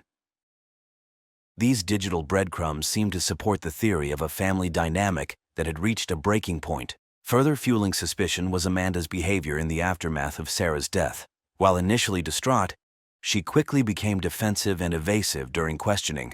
Her alibi for the night of the murder was weak. She claimed to have been home alone, watching television with no one to corroborate her story. A search of the Wilson home uncovered a journal hidden in Amanda's bedside table. Entries detailed her growing resentment toward Sarah, lamenting the girl's beauty and the attention she received from Robert. One disturbing passage read, "Sometimes I wish she would just disappear. Our lives would be so much better without her constant presence, her judging eyes." The case against Amanda seemed to strengthen when a neighbor reported seeing her return home in the early hours of the morning on the day Sarah's body was discovered. Amanda had no explanation for this late-night excursion, claiming she must have been sleepwalking, a condition she had never mentioned before. As circumstantial evidence mounted, Carter felt increasing pressure from his superiors and the media to make an arrest. The community, gripped by fear, demanded justice for Sarah. Amanda Wilson, once a sympathetic figure, became the target of public hatred and suspicion. Carter, despite his growing certainty of Amanda's guilt, couldn't shake a lingering doubt. Something about her desperation and fear during interrogations didn't align with the calculated killer he believed had committed this crime. Nevertheless, with the evidence at hand, he prepared to make an arrest. On a rainy Tuesday morning, 3 weeks after Sarah's body was found, Amanda Wilson was taken into custody. As she was led from her home in handcuffs, she protested her innocence, her cries echoing through the stunned neighborhood. Robert Wilson watched from the doorway, his face an unreadable mask as his wife was placed in the back of a police cruiser. Little did Carter know that in his pursuit of justice, he had fallen for a brilliantly orchestrated misdirection, leaving the true killer free to cover his tracks. The case against Amanda Wilson seemed airtight, but Detective Michael Carter couldn't shake the feeling that something was amiss. It was a small detail, easily overlooked, that finally set him on the path to the truth. While reviewing security footage from businesses near the Wilson home, Carter noticed Robert's car leaving his office parking lot much earlier than he had claimed on the night of the murder. Intrigued by this discrepancy, Carter decided to dig deeper into Robert Wilson's life. He re-interviewed Robert's colleagues and clients, paying closer attention to the man's movements and relationships. It was during a conversation with Robert's assistant that Carter stumbled upon a crucial piece of information. Robert had been making frequent, unexplained trips to a coffee shop across town, always during his lunch break. Surveillance of the coffee shop revealed a startling discovery. Robert was meeting regularly with Elena Gonzalez, his neighbor's wife. The two displayed an intimacy that went far beyond friendly neighborly interactions. Carter had uncovered Robert's secret affair. With this new information, Carter approached Elena for another interview. Confronted with evidence of the affair, Elena broke down, revealing the extent of her relationship with Robert. They had been involved for over a year, stealing moments together whenever they could. Elena, racked with guilt, admitted that she had lied in her previous statement to protect Robert. The affair cast Robert's alibi for the night of the murder in a new light. Elena confirmed that they had indeed met that evening, contradicting Robert's claim of working late. This revelation shattered the carefully constructed timeline Robert had provided. As Carter delved further into the relationship between Robert and Elena, he uncovered a web of lies and secret rendezvous. Bank records showed Robert had recently inquired about transferring large sums of money offshore. Email exchanges hinted at plans for a new life together, away from their spouses and responsibilities. The detective now faced a troubling question. Could Robert Wilson, the grieving stepfather, actually be Sarah's killer? The motive was unclear, but the cracks in Robert's perfect facade were beginning to show. Carter realized he had been so focused on Amanda that he had nearly missed the real story unfolding right before his eyes. The pivotal moment in the investigation came from an unexpected source. Sarah's best friend, Emily Chen, approached Detective Carter with a small leather-bound book, Sarah's personal diary. Emily, racked with guilt, admitted she had initially withheld the diary, fearing it might tarnish Sarah's memory. But as suspicion fell on Amanda, Emily realized the truth was more important than protecting her friend's secrets. Carter spent a sleepless night poring over Sarah's private thoughts. The diary painted a vivid picture of a young woman grappling with a terrible discovery. In entries dating back several months, Sarah wrote of her growing suspicion that her stepfather was having an affair. She described catching glimpses of furtive text messages, overhearing hushed phone calls, and noticing Robert's increasingly erratic behavior. The most damning entry came just 3 days before Sarah's murder. In shaky handwriting, she recounted following Robert one evening and witnessing him in an intimate embrace with Elena Gonzalez. Sarah wrote of her disgust and betrayal, expressing uncertainty about whether to confront Robert or tell her mother. This revelation provided the missing piece of the puzzle. Sarah had discovered Robert's affair, presenting a clear motive for murder. Robert, a man who had built his life on carefully maintaining appearances, faced the threat of losing everything: his marriage, his reputation, and his financial stability. Armed with this new information, Carter revisited the forensic evidence. He ordered a more thorough examination of Sarah's clothing, specifically searching for trace evidence that might have been overlooked. The results were telling. Fibers found on Sarah's jacket matched those from a rare wool blend used in Robert's expensive suits. Furthermore, a re-examination of Sarah's phone records showed a series of calls to Robert's office number on the day of her disappearance. The calls had been brief, suggesting Sarah might have been trying to confront her stepfather or arrange a meeting. Carter also discovered that Robert had purchased a hunting knife from a local sporting goods store just a week before the murder. The knife, conspicuously missing from the Wilson home, matched the type of weapon believed to have been used in the crime. As the pieces fell into place, Carter realized the extent of Robert's deception. He had not only manipulated his family and community, but had also skillfully misdirected the entire investigation towards Amanda. The detective felt a mix of admiration for Robert's cunning and disgust at his cold-blooded actions. With mounting evidence pointing to Robert Wilson as the killer, Carter knew he needed to move quickly. The man who had once been viewed as a pillar of the community was now revealed to be a calculating murderer, willing to sacrifice his stepdaughter to protect his secrets. Detective Carter decided to confront Robert Wilson at his office, away from the prying eyes of neighbors and the media that had been camped outside the Wilson home. As Carter and his partner entered the plush confines of Robert's financial advisory firm, they found him in the middle of a client meeting, the picture of professional composure. In a voice barely above a whisper, Robert began to talk. He spoke of Sarah confronting him in the woods, threatening to expose his affair to Amanda and Elena's husband. He described the panic that overtook him, the fear of losing everything he had worked for. With tears streaming down his face, Robert recounted how he had lashed out in desperation, silencing Sarah permanently. The confession poured out of him, a torrent of guilt and self-loathing. Robert described how he had meticulously planned to frame Amanda, playing on the known tensions between stepmother and stepdaughter. As Carter placed him under arrest, Robert's only words were a broken plea. "Don't tell Elena. Please don't let her know what I've done." The once proud man was led out of his office in handcuffs, his world collapsing around him as the truth of his actions finally came to light. After a 2-week trial and mere hours of deliberation, the jury returned with a guilty verdict on all counts, including first-degree murder. The judge, citing the brutal nature of the crime and Robert's calculated attempts to deceive investigators, sentenced him to life in prison without the possibility of parole. Justice had been served. But for those whose lives had been shattered by Robert's actions, the wounds would take far longer to heal. In the end, the case of Robert Wilson stands as a testament to the resilience of the human spirit in the face of unimaginable loss, the relentless pursuit of justice, and the enduring power of a young woman's voice, even when silenced, to ultimately reveal the truth.